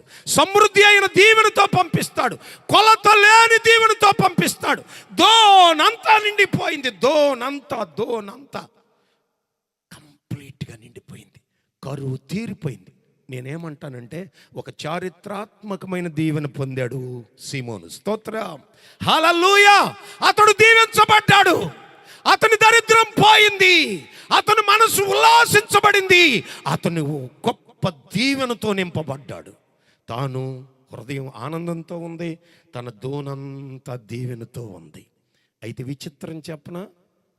అందుకనే విస్తారమైన దీవెన గురించి రాత్రి తెలుసుకోవాలి. అతను నిండిపోయాడు, కానీ అతను వలలో ఇంకా చేపలు ఉన్నాయి. మరి ఏం చేయాలి? వీటిని ఏం చేయాలంటే, ఇప్పుడు అలాగే వాళ్ళు పట్టుకున్నాడండి. దోనిలో నిలబడ్డాడు. దోనంతా నిండిపోయింది. మనసులో ఉన్న ప్రతి చికాకు చింత తొలగిపోయి ఒక సమృద్ధి అయిన దీవెన, అక్కర్లేని అనగా కొలతలేని ఆశీర్వాదంతో అతడు ఉన్నాడు. వాళ్ళలో ఇంకా చేపలు ఉన్నాయి. ఏం చేయాలి? ఇప్పుడు తమ్ముడిని పిలుస్తున్నాడు. అద్దరునున్న ఒడ్డునున్న తమ్ముడిని పిలుస్తున్నాడు. ఏమని పిలుస్తున్నాడు తెలుసా? ఆంద్రియా! ఇక్కడ సైన్య అని లోకా గారు రాశాడు. మత్తయ్య గారు, మార్క్ గారు అయితే కేకలు అని రాశాడు. నా దేవుని బిడ్డ, కేకలే కరెక్ట్. ఎందుకంటే దూరాన్ని ఉన్నవాడికి కేకలే వినపడతాయి. అద్దరునున్నాడు కనుక కేకలు వినపడతాయి. కొంచెం దూరంలో ఉన్నాడు, దరిదాపు ఇంచుమించు 1/2 కిలోమీటర్ దూరంలో ఉన్నాడు. దేవుని బిడ్డలారా, అతనికి కేక వేస్తున్నాడు. ఆంద్రేయని కేక వేస్తున్నాడు. ఆంద్రేయా, త్వరగా నీ దోణిని తీసుకునిరా. ఏమైంది? ఈ మాట అద్దరికి వెళ్ళిపోయింది. ఈ కేక అద్దరికి వినబడింది. ఎందుకు ఈ మాటలు చెప్తున్నానంటే, ఖచ్చితంగా దేవుని కొరకు నీ హృదయాన్ని సిద్ధపరుచుకుంటే ఈ కేకలు మన కుటుంబాల్లో వినపడునుగాక. హల్లెలూయా. మన సంఘాల్లో ఈ కేకలు వినబడునుగాక. నా దేవుని బిడ్డ చూడండి, ఇప్పుడు ఆంద్రే కూడా కేక వేస్తున్నాడు. మా అన్నయ్య లోపలికి వెళ్ళాడు. బోట్ ఏమైంది? చిల్లుబడిందా? ప్రమాదంలో ఉందా అని ఇప్పుడు అద్దరునున్న ఆంద్రేయ అన్నని పిలుస్తున్నాడు. సీమోను, ఏమైంది?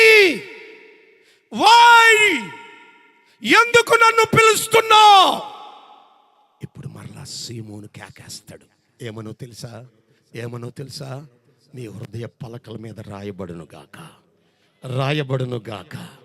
నా దేవుని బిడ్డ, ఇప్పుడు సీమోను ఏమని కేకేస్తున్నాడంటే, సీమోను, ఆంద్రియా తమ్ముడు, నువ్వు త్వరగా వస్తే, నీ బోటు తీసుకుని వస్తే, మన ప్రభు అయిన యేసుక్రీస్తు నన్ను దీవించాడు.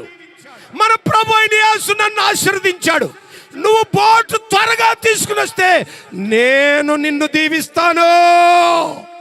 చప్పట్లు కొడదాం గట్టిగా. హల్లెలూయా, హల్లెలూయా. చూడండి ఎటువంటి కేకలో. చూడండి, బోటు త్వరగా వచ్చేసిందండి. ఆంధ్రీ బోటు కూడా వచ్చింది. ఇప్పుడు వలలో ఉన్న చేపలన్నీ ఎవరి బోట్లో వేశాడు? ఆంధ్రే బోట్లో కూడా వేశాడు. ఆంధ్రే బోట్లో. దేవుని బిడ్డలారా, ఇప్పుడు 2 బోట్లు ఒడ్డుకి వెళ్తున్నాయి. ఆంధ్రేని ఎవరినైనా అడగండి. పాస్టర్ గారు మనము ఉంటే ఆంధ్రేని అడగండి. ఆంధ్రియా, నీ బోట్ ఏంటి ఎంత ఫిట్గా ఫుల్ఫిల్గా వచ్చేసింది, కొత్తలాడుతూ వచ్చేసింది. రాత్రి నువ్వు కూడా కష్టపడ్డావు ఏంటి? నో. వల వేసావా? నో. పడవ తిప్పావా? నో. మరి ఎలాగున నింపబడింది అంటే ఏమంటాడు తెలుసా? ఈ దోణి నింపడానికి గల కారణం, నేను వల వేయలేదు, నేను చేపలు పట్టలేదు. మరి ఎలా జరిగింది?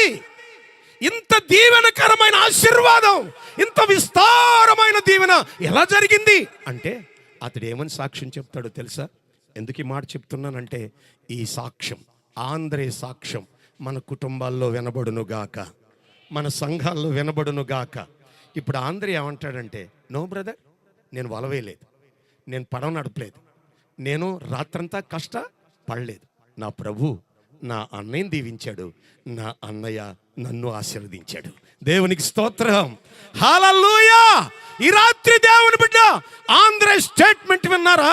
ఆంధ్రుని గురించి ఒకసారి ఆలోచించారా? ఆంధ్రుని గురించి ఉన్న అంతరంగపు సాక్ష్యాన్ని గమనించారా? ఆంధ్రే వల వేయలేదు, వల వేసింది ఎవరు? పేతురు. అంటే దేవుని కొరకు తమ ఆలోచన చంపుకున్న వారిని దేవుడు దీవిస్తాడు. ఆ దీవెన మనతోనే ఆగక మన స్నేహితులకు కూడా, మన కుటుంబానికి కూడా దీవెనగా మారుస్తాడు. ఆమేన్, హల్లెలూయా. దేవుడు దీవించడం ప్రారంభిస్తే, దేవుడు ఆశీర్వదించడం ప్రారంభిస్తే ఆశీర్వాదం నీతోనే ఆగదు. నీ కడుపును పుట్టిన పిల్లలకు నువ్వు దీవెనగా ఉండాలి. స్తోత్రం. ఇప్పుడు ఆంధ్రేని అడగండి, నువ్వు దీవించబడటానికి గల కారణం ఎవరంటే మై బ్రదర్, మా అన్నయ్య. అతడు చేసిన కష్టం, అతని మనస్సు, అతని ఆలోచనలు, అతని దైవ క్రియలు నాకు దీవెనగా మారాయి. మై డియర్ సిస్టర్స్, స్త్రీలు ఎక్కువగా కనబడుతున్నారు కనుక మీ భర్తకు మీరు దీవెనగా ఉన్నారా? మీ కుటుంబానికి మీరు ఆశీర్వాదకరంగా ఉన్నారా? ఈ కూడికల 8వ రాత్రి ప్రభు నిన్ను ప్రశ్నిస్తున్నాడు. ఒకవేళ లేకపోతే ఈ రాత్రి నీ కుటుంబానికి, నీ పిల్లలకు నువ్వు ఆశీర్వాదంగా ఉందోగాక. ఆమేన్, హల్లెలూయా, హల్లెలూయా, హల్లెలూయా. రాత్రి ఇదే టైంకి భైరవపాలెం యానం నుంచి లోపలికి చాలా దూరం వెళ్ళాలి. అక్కడ వాక్యం చెప్తున్నానండి. వాక్యం చెప్తూ, వాక్యం అయిపోయిన తర్వాత నన్ను ఒక ఇంటికి తీసుకెళ్లారు. చాలా పెద్ద ఇల్లు, గ్రేట్ హౌస్. నన్ను రూమ్లోకి తీసుకెళ్ళిన తర్వాత ఆ ఇంటి బ్రదర్ ఆనంద్ ఆయన పేరు, స్కూల్లో చిన్న క్లర్క్గా పనిచేస్తాడు. అయితే దేవుని బిడ్డలారా, అతను ఒక గొప్ప సాక్ష్యం చెప్తున్నాడు. వస్త్రాలు లేకుండా వచ్చాను పాస్టర్ గారు ఈ ఊరు. అయితే నా భార్యను వివాహం చేసుకున్నాను. నాకు రక్షణ లేదు. నా భార్య భక్తి కలిగిన వ్యక్తి. ఐపీసీ చర్చిలో బాల్యం నుండి కూడా, సండే స్కూల్ నుంచి కూడా భక్తిలో పెరిగింది. బహు ప్రార్థనా పర్రాలు, మంచి ప్రార్థన. ఈ రోజున నేను, నా కుటుంబం, నా పిల్లలు ఇంత వెల్ సెటిల్డ్ అయ్యామంటే కేవలం నా భార్య చేసిన ప్రార్థన. ఎవరికో హల్లెలూయా చెప్తున్నారు, ఎవరికో చేయెత్తారు. నీ ఇంట్లో ఈ సాక్ష్యం ఉందా? ప్లీజ్, నీ కడుపును పుట్టిన పిల్లలు చెప్తారా? నిన్ను కట్టుకున్న యజమానుడు చెప్తాడా? నా భార్య ప్రార్థన ఈ రోజున నన్ను నడిపిస్తుందని స్త్రీలు ఎక్కడున్నారా? నా దేవుని బిడ్డలారా, 9 నెలలు మోసి బిడ్డని కంటావు. నీ పిల్లలు చెప్తారా? మా అమ్మ ప్రార్థనే నేను చెప్తాను. మా తండ్రి, మా తల్లి చేసిన ప్రార్థన ఈ రోజున నన్ను ఇలా అనేక ప్రాంతాలు తిప్పుతుందండి. నా పేరు దాసన్న కాదు, యేసుదాసు. నేను పుట్టక మునిపే దాసన్న అని చిన్నప్పటి నుంచి ఇదేదో యేసన్నని కాపీ చేసి పెట్టింది కాదండి. కొన్ని విషయాలు చెప్తాను. నా పేరు దాసన్న అనడానికి గల కారణం ఏమిటంటే, మా తాతయ్య గారు 4 అన్నదమ్ములు. మా తాతయ్య గారు పెద్దాడు. వాళ్ళకి పుట్టిన 8 మంది అన్నదమ్ముల్లో మా నాన్నగారు పెద్దోడు. అంతేకాదు, మా జనరేషన్లో శుభాకర్ శాస్త్రి ఎవరికైనా తెలిసే ఉండొచ్చేమో, ఇక్కడ వినే ఉండుంటారు. ఒకసారైనా శుభాకర్ శాస్త్రి పేరు వినే ఉండుంటారు. మాది ఆ జనరేషన్లో, విన్నారా బ్రదర్? తెలుసు కదా ఆయన. ఆ జనరేషన్లో నేను పెద్దోడిని. అందుకని మా జనరేషన్స్ అన్నీ నన్ను ఏమంటారంటే దాసన్న. మా తండ్రి గారు పెట్టిన పేరు యేసుదాసు. కారణం ఏమిటంటే, నా కొడుకు దేవుని దాసుడు అవ్వాలి, సేవకుడు అవ్వాలి. నా దేవుని బిడ్డలారా, జాగ్రత్తగా గ్రహించాలి. ఎందుకు ఈ మాట నేను చెప్తున్నాను అనంటే, యేసన్నను చూసి పెట్టుకున్నాను ఈ పేరు అని చాలామంది అనుకుంటున్నారు. అపోహ. కాదు. వాస్తవం చెప్తాను వినండి. నా పేరు యేసుదాసు. ఆయనకి నాకు ఎందుకు కొన్ని సిమిలారిటీస్ ఉన్నాయి. నా మినిస్ట్రీ వేరండి, వాడి సిద్ధాంతాలు ఒప్పుకొని నేను విషయాన్ని చెప్తున్నాను వినండి. నా పరిచర్య వేరు, నా పద్ధతే వేరు. యేసుదాసు అనేది, యేసన్న గారి పేరు కూడా యేసుదాసే, తేపలపూడి యేసుదాసు. నా పేరు దేశభక్తుల యేసుదాస్. సరే, ఆయనేమో యేసన్న నెట్టుకున్నాడు. అందరూ అనుకున్నట్టుగా నేను దాసన్న కాపీ అనుకుందాం. ఇంకో విషయాన్ని కూడా చెప్తాను. యేసన్న గారు వాళ్ళ అమ్మ పేరు కమలమ్మ, మా అమ్మ పేరు కూడా కమలమ్మే. పోనీ ఇది కాపీ అందామా? ఇంకో విషయం చెప్తాను వినండి. నేను 9th క్లాస్ చదువుతున్నప్పుడు నేను పిచ్చాడిని అయిపోయి, మెంటలోడిని అయిపోయి, కేజీహెచ్ తెలుసు కదా మీకు, విశాఖపట్నం నుంచి వచ్చినండి నేను 9వ తరగతిలో 9th క్లాసులో. మరి ఇది కూడా కాపీ అందమా? ఆలోచించండి దేవుని పిల్లలారా. ఎందుకు ఈ మాట చెప్తున్నానంటే, మా తల్లిదండ్రులు ఇద్దరు సేవకులు, మంచి సేవకులు. మా నాన్నగారు స్కూల్ టీచర్, నేను కూడా స్కూల్ టీచర్నే. ఉద్యోగానికి రిజైన్ చేసి ఆయన సేవ ప్రారంభించేవాడండి. మేము తండ్రి అని తెలుసుకునే లోపే వారు మోకాళ్ళ మీద ఉండేవారండి. తెల్లవారుజాము 3 గంటల ప్రాంతంలో ప్రార్థన చేయటమే మా తల్లిదండ్రులను ఎక్కువగా కళ్ళల్లో చూసాం. మా కళ్ళయ్యే చూశాయి.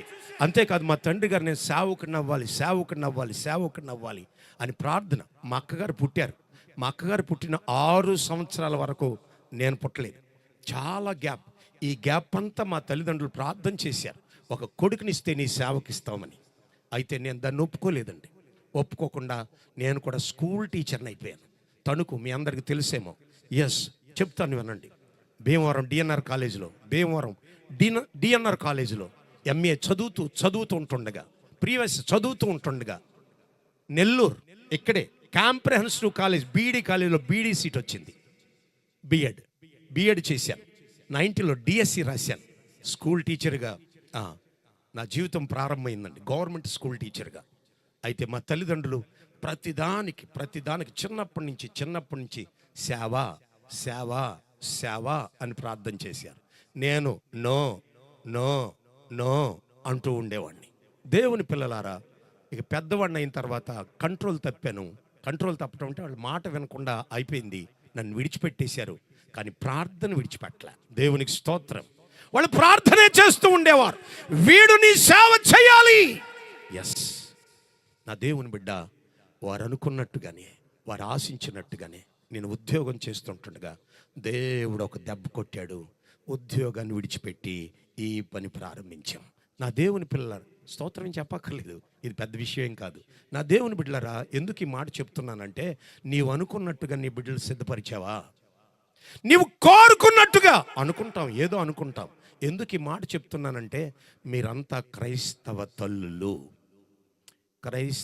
తల్లి యొక్క గర్భాన్ని గురించి మీరు ఆలోచన చేస్తే ఇలా కూర్చోరు. తెలియక ఒట్టినే పిల్లల్ని కనేస్తున్నారు. ఓ చిన్న సంగతి చెప్తాను. క్రైస్తవ స్త్రీ యొక్క గర్భం ఎంత విలువైందంటే ఇర్మియా ద్వారా అర్థమైందయ్యా. ఇర్మియా గ్రంథం 1వ అధ్యాయం 4వ వాక్యంలో అద్భుతమైన మాటలు ఉంటాయి. ఇర్మియా చిన్నవాడట, బాలుడట, భయపడుతున్నాడట. అందుకని తన గర్భాన్ని గురించి, తన జన్మను గురించి దేవుడు జ్ఞాపకం చేస్తాడు. ఎంత అద్భుతమైన మాటలు, 2 మాటలు అద్భుతమైన మాటలు చెప్తాడు. 4వ వాక్యం నుంచి చూడమ్మా.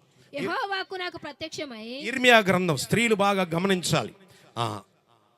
ఇర్మియా గ్రంథం ఇంకా తీయలేదు చాలా మంది. ఇర్మియా గ్రంథం 1వ అధ్యాయం. నాకివ్వబడిన సమయం ఇంకా కొంచెమే ఉంది, అందుకని దయచేసి ప్లీజ్, ఎంత దీవెనో ఎంత ఆశీర్వాదమో చెప్పేసి ముగిస్తాను. మరోసారి వచ్చినప్పుడు ఏం చేశారో చెప్తాను. రైట్. యెహోవా వాక్కు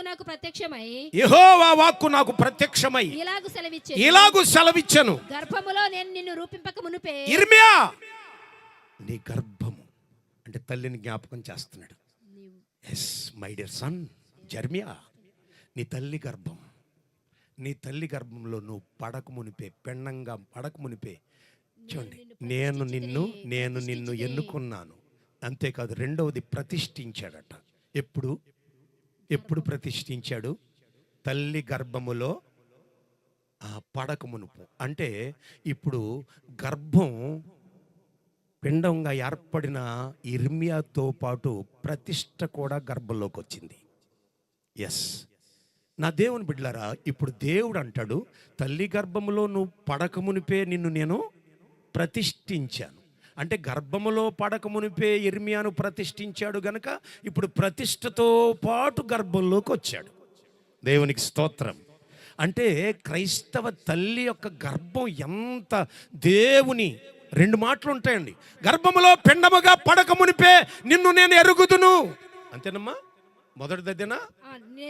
నిన్నెరిగితిని. ఎప్పుడు? గర్భములో పడక మునుపు. అంటే జాగ్రత్త దేవుని పిల్లలారా, క్రైస్తవ స్త్రీలారా, మీరు గర్భము ధరించక మునిపే మీ గర్భాలోనికి రాబోతున్న మీ బిడ్డల గురించి దేవుడు ఎరిగినవాడు. స్తోత్రం. ఎప్పుడైనా క్రైస్తవ స్త్రీలుగా, అందుకే నేను మరోసారి మనవి చేస్తున్నాను, దేవుని పిల్లలారా, ఈ రాత్రి క్రైస్తవ స్త్రీలు గర్భాలు అంత తేలికైనవి కాదు, లోక సంబంధమైన గర్భాల వంటి గర్భము కాదు. ఇర్మియాను గురించి దేవుడు అంటున్నాడు, ఇర్మియా, నీ తల్లి గర్భములో నువ్వు పడక మునిపే నిన్ను నేను ఎరిగి తిని, నిన్ను నేను ప్రతిష్ఠించి తిని. దేవుని పిల్లలారా, ఇప్పుడు గర్భములోనికి ఇర్మియా వట్టినే రాలేదు అంటే, ఒక క్రైస్తవ తల్లి గర్భములోనికి నీ బిడ్డ ఒట్టినే రాలేదు. ఎంతమంది ఆ అనుభవంతో ప్రసవిస్తున్నారు చెప్పండి? ఇది వేరే సబ్జెక్ట్, మరోసారి వచ్చినప్పుడు చెప్తాను. ఎందుకు ఈ మాటలు నేను చెప్తున్నానంటే, వారు చాలా దీవించబడ్డారట. ఈ రాత్రి దేవుని బిడ్డ, ఒక తల్లిగా నువ్వు ఉంటే ఖచ్చితంగా నీ పిల్లలకు నువ్వు దీవెనకరంగా ఉండాలి. స్తోత్రం. నీ బిడ్డలు చెప్పగలగాలి, సాక్ష్యం. చెప్తారా? చెప్పరు. మా ఇంటికి దరిద్రం మా అమ్మే పాస్టర్ గారు అంటారు కొంతమంది. అత్తగారు ఏమంటుంది కదా, భర్త ఏమంటాడు ఆలోచించండి. అలాగే భార్య ఏమంటుంది, నిన్ను ఒక పురుషునిగా నువ్వు విస్తారంగా దీవించబడాలి. ఇప్పుడు ఆంధ్రేయని అడగండి, Andhraiah, how are you blessed, ఎలా నువ్వు దీవించబడ్డావు అంటే ఇప్పుడు ఏమంటాడు? మా అన్న దీవించాడు నన్ను. దేవునికి స్తోత్రం, హల్లెలూయా. అంటే ఇప్పుడు సీమోనును దేవుడు దీవించాడు. ఆ దీవెన సీమోనుతోనే ఆగక ఉన్నవారికి కూడా దీవెనగా మారింది. స్తోత్రం. అందుకే యేసయ్య దీన్ని క్లియర్గా ఉంటాడంటే, వెలిగించబడిన దీపం అనేకులకు వెలుగుగా ఉండాలి. క్రైస్తవ తల్లిదండ్రులారా, మీరు ఖచ్చితంగా ఈ రాత్రి మీ పిల్లలకు దీవెనగా ఉందురుగాక, మీ కుటుంబానికి మీరే ఆశీర్వాదంగా ఉందురుగాక. అందుకే నేను మరోసారి చెప్తున్నాను, ఆ జయించిన కేకలు, ఆశీర్వాదపు కేకలు మీ ఇంట్లో కూడా వినబడాలి. హల్లెలూయా, హల్లెలూయా. దేవుని బిడ్డలారా, ఇప్పుడు మన కుటుంబాల్లో ఆశీర్వాదపు కేకలు లేవండి, సమస్యల కేకలు, కరువు కేకలు, ఈ రోజున భయంకరమైన పాపపు కేకలతో, గావు కేకలతో క్రైస్తవ కుటుంబాలు నిండిపోయాయి. చూడండి, ఇప్పుడు ఎంత విస్తారమైన దీవెనంటే, అతడు వలలాగాడు, తన దోనంతా నిండిపోయింది. అంతేకాదు తన తమ్ముడు కూడా దీవెనగా మార్చబడ్డాడు. స్తోత్రం. ఈ రాత్రి దేవుని పిల్లలారా జాగ్రత్త. ఎందుకు ఈ మాట నేను చెప్తున్నాను అనంటే, క్రైస్తవ విలువలు చాలా ఉన్నతమైనవి, క్రైస్తవ అనుభవాలు చాలా గొప్పవి. కానీ విలువలు లేకుండా అయిపోయినాయండి.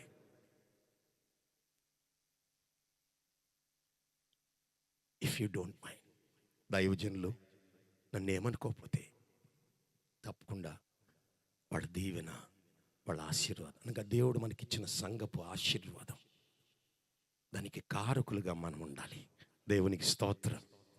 కానీ సేవకులు ఈ రోజున చెప్పాను కదా, ఇలాంటి వాళ్ళు కదా మనలో కూడా ఉన్నారండి, చాలామంది ఉన్నారు. నేను విమర్శించడానికి అంటలేదండి, నేను ఎప్పుడు విమర్శించనండి. ఎవరిని గురించి అన్న చెప్పానంటే, అక్కడ సంఘాన్ని జాగ్రత్త చేయటం కోసం చెప్తాను, సంఘాన్ని కాపాడటం కోసం చెప్తాను. ఎందుకంటే ఇప్పుడు చాలా యూట్యూబ్లు, ఫేస్బుక్లు ఎక్కువైపోయి, మీరు ఇంతకాలం తిరిగి కష్టపడిన కష్టమంతా ఒక్క యూట్యూబ్ మెసేజ్తో వీళ్ళంతా కలవరపడిపోయి మిమ్మల్ని విడిచిపెట్టి వెళ్ళిపోయే పరిస్థితికి వచ్చారండి. అందుకని సంఘాలను కాపాడటం కొరకు అప్పుడప్పుడు ఈ ఫేక్ వారిని గురించి చెప్పాల్సిన పరిస్థితి వస్తుంది. అంటే వారు ఫేక్ అని నేను చెప్పట్లేదండి, కొన్ని విషయాలు వారికి తెలుస్తాయి, కొన్ని విషయాలు మనకు తెలియదు. తెలియని ప్రతి విషయం కూడా సంఘాన్ని తప్పుదారిలోకి నడిపిస్తుంది. ఒక విషయాన్ని చెప్తాను. మంచి సమరయుని గురించి తెలుసు కదా మనందరికీ. మంచి సమరయుడు ఎవరు? మంచి సమరయుడిని ఎవరుగా పోలుస్తాం కదా? ప్రభు అయిన యేసుక్రీస్తుగా. నా ముందు వచ్చినటువంటి పిటి వర్గీస్ గారు, ఆయన అంటే చాలా, ఆయన వర్తమానం విన్నానండి నిన్నగాక మొన్న. ఇదే సేమ్ చెప్తున్నాడు, సేమ్ యూట్యూబ్లో ఉంది, మీరు చూడండి. ఆ మంచి సమరయుడు ఎవరంటే యేసు ప్రభు కాదు, యేసు కాదు, యేసు ప్రభువే చెప్తున్నాడు మన కోసం, నిన్ను వలే నీ పొరుగువారిని ప్రేమించాలి, నిన్ను వలే నీ పొరుగువారిని. నీవు నీ పొరుగువాడి కోసం చెప్తున్న మాట. నువ్వు దేవుని బిడ్డలారా, ఆజ్ఞలన్నిటిలో గొప్పది ఏది అని పరిసయ్యులు ధర్మశాస్త్రోపదేశకులు అడిగితే వారికి సమాధానంగా యేసయ్య చెప్తున్నాడు, నిన్ను వలే నీ పొరుగు వారిని. మొదటివాడు యాజకుడు వెళ్ళిపోయాడు, రెండోవాడు లేవీయుడు, మూడోవాడు మంచి సమరయుడు. ఈ మంచి సమరయుడు అంటే నా దేవుని బిడ్డలారా, పడిపోయిన వాడు యెరూషలేము నుంచి వస్తున్నాడు, వాడు యూదుడు, సమరయుడు. యూదులకి సమరయులకు పడదు. దేవుని బిడ్డలారా జాగ్రత్తగా గ్రహించాలి. ఇప్పుడు జరుగుతున్న సత్యం ఏమిటంటే, ఒకవేళ మీరు కూడా అలా చెప్పుంటే మార్చుకోండి, దృక్పథాలు మార్చుకోండి. లూకా సువార్త 10వ అధ్యాయం చెప్తే ఆయన చెప్తున్నాడు మన కోసం. కానీ మనమేమంటామంటే, మేం కాదు నువ్వే. ఆ మంచి సమరయుడు మనంగా ఉండాలని దేవుడు కోరుతున్నాడు. నీవు నీ పొరుగు వారిని ప్రేమించాలి, నీవు నీ తోటి వారిని ప్రేమించాలి. ఆజ్ఞలన్నిటిలో ప్రధానమైన ఆజ్ఞ ఏది? నిన్ను వలే.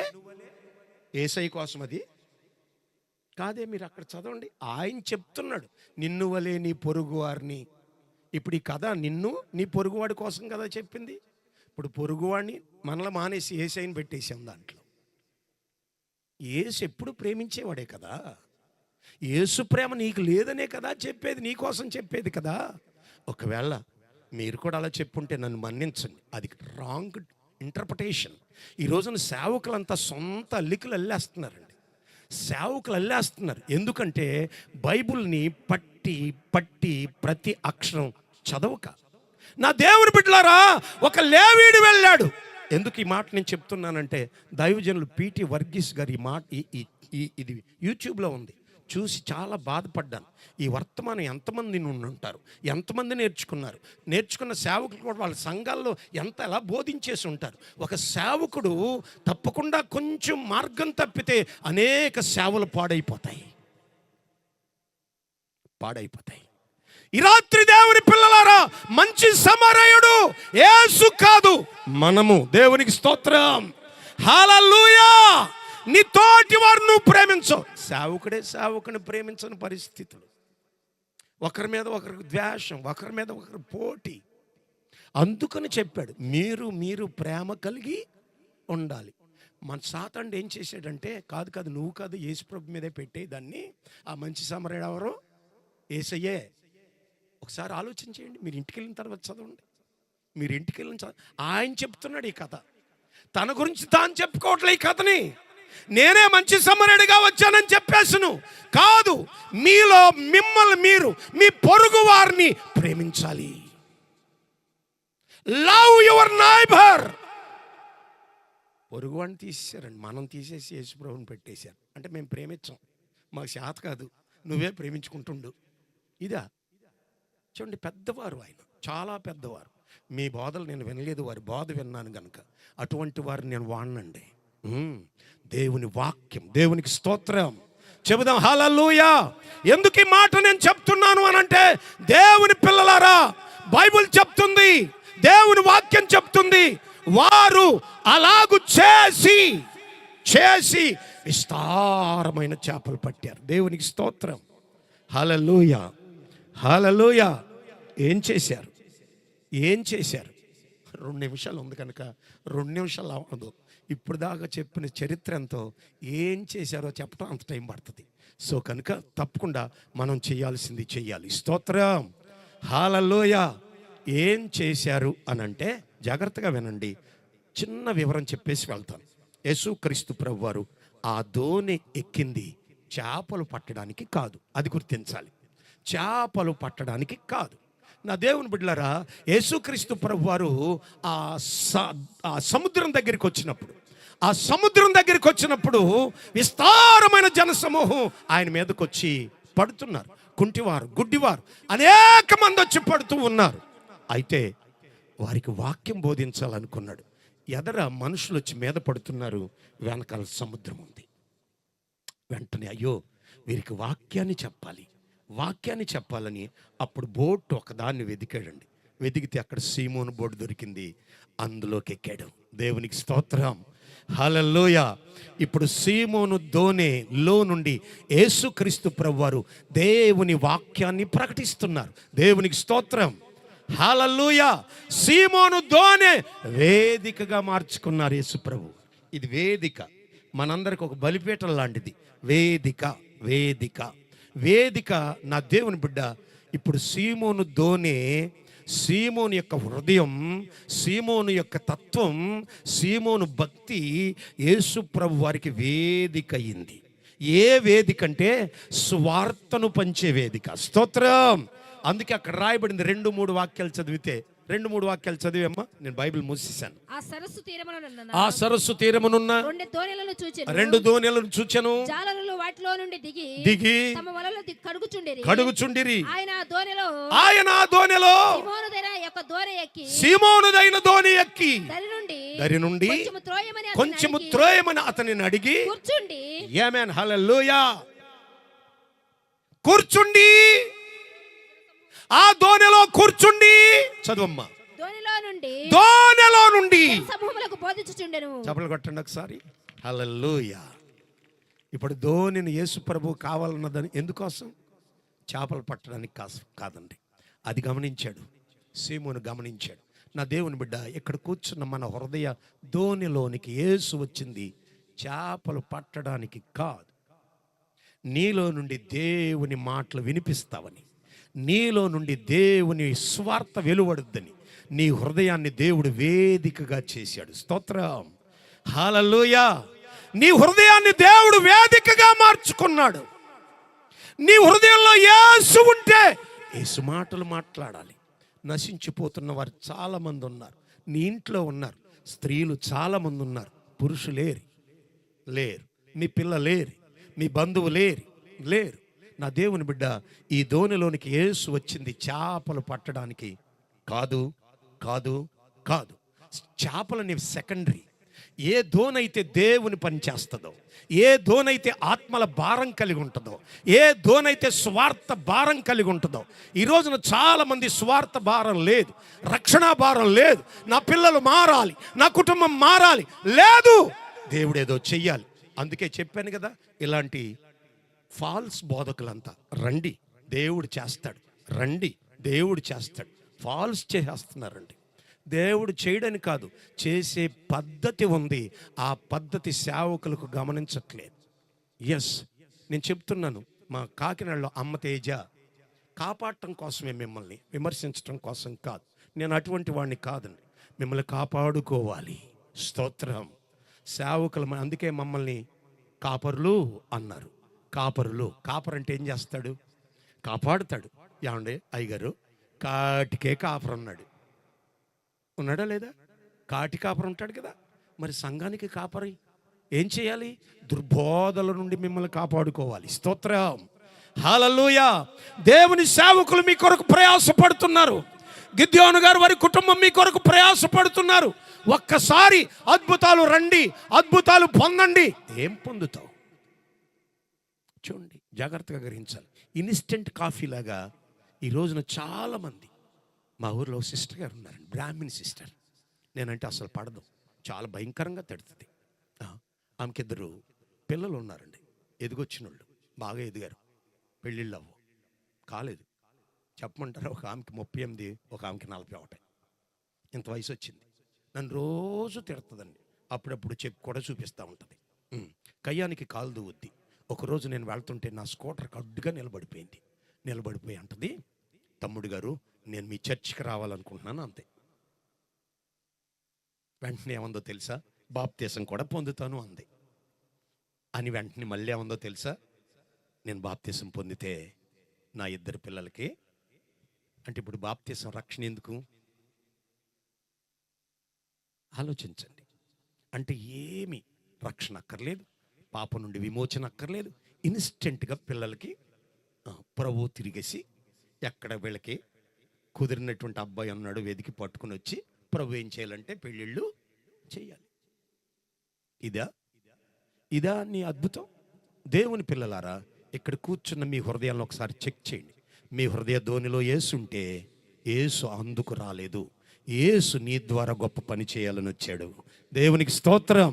నీ తోటి వారికి నీ సాక్ష్యాన్ని చెప్తావని, నీ తోటి వారికి దేవుని గురించి చెప్తావని, ఆ మంట నీలో ఉండాలి. అందుకు వేదికగా నువ్వు ఉండాలి. స్తోత్రం, హల్లెలూయా. మన హృదయాలు దేనికి వేదికగా ఉన్నాయి? లోకానికా, సరదాలకా, సినిమాలకా? నీ హృదయ ధోని యేసుకు వేదికగా ఉండాలి. స్తోత్రం. 100 మాటలు నీ స్నేహితులతో మాట్లాడితే అందులో 10 యేసుని గురించి ఉంటాయని దేవుడు ఆశించి నీ హృదయంలోనికి వచ్చాడు. నా దేవుని బిడ్డ, చేపలు పట్టడానికి కాదు, చేపలు సెకండరీ. ఎవరైతే దేవుని పని చేస్తారో వారిని చేపలతో దేవుడు నింపుతాడు. అడగకుండానే నింపుతాడు, అడగవసరం లేదు. ప్రభువా, ఎప్పటి వరకు నా ధోని వాడుకున్నావు, నా సంగతి ఏంటి అన్నాడా? లేదు. అందుకే బైబిల్ అంటుంది, అడగక మునిపే మన అక్కర్లన్నీ ప్రభువుకి తెలుసు. నీ కుటుంబానికి ఏం కావాలో, నీ హృదయ వాంఛ ఏమిటో, ఎలా నిందించబడుతున్నావో, ఎలా విచారంతో ఉన్నావో, ఎలా కృంగిపోతున్నావో నువ్వు చెప్పక మునిపే నీ విచారమంతా నీ దేవునికి తెలుసు. ఆయన చేయడానికి సిద్ధంగా ఉన్నాడు. అయితే లోపు నువ్వు చేయాల్సింది ఏంటంటే, నశించిపోతున్న ఆత్మల కొరకు భారం కలిగి ఉండాలి. ఇక్కడ కూర్చున్న ప్రతి వ్యక్తి ఇదే పనిలో ఉండాలి. అందుకే నీ ధోనిలోనికి వచ్చాడు. ఇప్పుడు అడుగుతాను, చెప్పండి, సీమోను పేతురులోని దేవునిలోనికి యేసు వచ్చింది చేపలు పట్టడానిక, దేవుని మాటలు చెప్పడానిక? చెప్పండి. మరి నీ ధోనిలోనికి యేసయ్య ఎందుకు వచ్చాడు? నిన్ను దీవించుకుంటా పోవడానిక? కాదు. నువ్వు దేవుని మాటలు ఇతరులకు చెప్పి సంఘంలో ఒక ఆత్మను గనక నువ్వు చేర్చగలిగితే దానికి తగిన ప్రతిఫలం ఈ రాత్రి నువ్వు పొందుతావు. స్తోత్రం, హల్లెలూయా. దేవుని పని నువ్వు చేయి, నీ పని దేవుడు చేస్తాడు. మిట్ట మధ్యాహ్నం 12 గంటల సమయంలో సమరయ స్త్రీ యేసుక్రీస్తు ప్రభుని చూచిందట. ఆ ధోనిలోనికి యేసు వచ్చాడు. ఆ హృదయం వేదికగా మారింది. యేసుని చూచింది. మిట్ట మధ్యాహ్నం ఎందుకు వచ్చిందో మరోసారి వచ్చినప్పుడు చెప్తాను కదా. నేల టైంకి బావి దగ్గరికి మిట్ట మధ్యాహ్నం వచ్చిందంట. మిట్ట మధ్యాహ్నం, సాయంత్రం నేల టైము, ఉదయం నేల టైం, కానీ రాలే. మిట్ట మధ్యాహ్నం వచ్చింది. దేవుని బిడ్డలారా, అక్కడ యేసు ప్రభుని చూసింది. మామూలు వ్యక్తి కాదు, చాలా భయంకరమైన సాక్ష్యం, ఘోరమైన సాక్ష్యం, చాలా నీచమైన సాక్ష్యం. 5గురును 6గును మార్చేసింది. వస్త్రాలు మార్చినట్టుగా మగోళ్ళని మార్చేసేటువంటి వ్యభిచారి. నా దేవుని బిడ్డ ఎప్పుడైతే యేసుక్రీస్తు ప్రభుని తన ధోనిలోనికి చేర్చుకుందో వెంటనే యేసుని గురించి చెప్పడం ప్రారంభిస్తుంది. హల్లెలూయా. అండోయ్, యేసుక్రీస్తు ప్రభు నీ హృదయంలో ఉన్నాడు అని అంటే నీ క్రియలు వేరుగా ఉంటాయి. చూడండి, వ్యభిచారి కదా. అసలు వ్యభిచారి మాట ఎవరింటారు అయ్యగారు? రాళ్లతో కొట్టి చంపేస్తారు. అందులో సమరయ స్త్రీ కదా. అంటే ఆవిడ ఉద్దేశం, ఆవిడ నిర్ణయం, ఆవిడ తెగింపు, ఆవిడ రోషం, ఆవిడ మంట ఏంటంటే, నన్ను కొడతారు, నేను వ్యభిచారినే, నేను తప్పకుండా పతితనే, కులతనే, నాకు మంచి సాక్ష్యం లేదు, తప్పకుండా రాళ్ళు తీసి కొట్టేస్తారు. అయినా నేను చచ్చే లోపు నా ప్రభు దగ్గరికి ఒక వ్యక్తినైనా తీసుకురావాలి. దేవునికి స్తోత్రం, హల్లెలూయా. నా దేవుని ప్రియులారా, జాగ్రత్తగా గ్రహించాలి.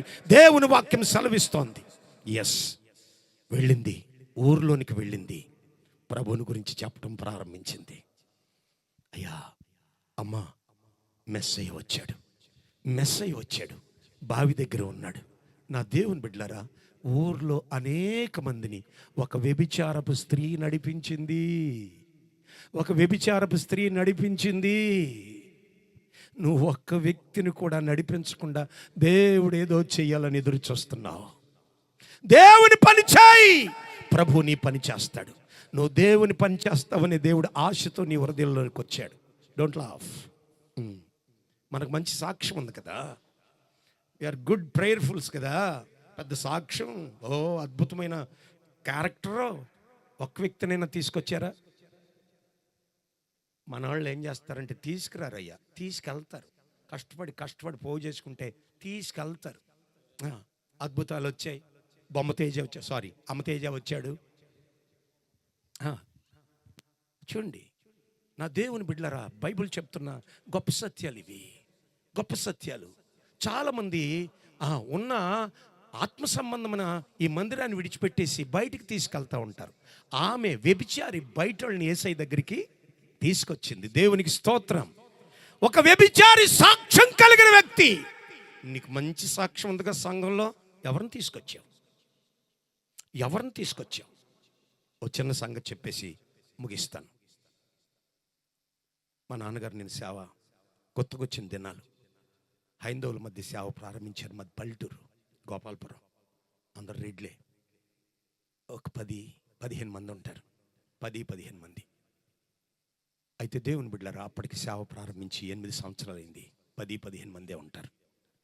మా ఊరు సినిమా హాల్ దగ్గర ఒక వ్యభిచారి ఉండేది. ఒక వ్యభిచారి, వయసు 75 ఏళ్ళు, 75 సంవత్సరాలు. చాలా అద్భుతమైన అందంగా ఉంటుంది. ఇది 75 సంవత్సరాల వయసులో కూడా టచ్ చేస్తే ఏదవుతుంది అన్నట్టు ఉంటుంది.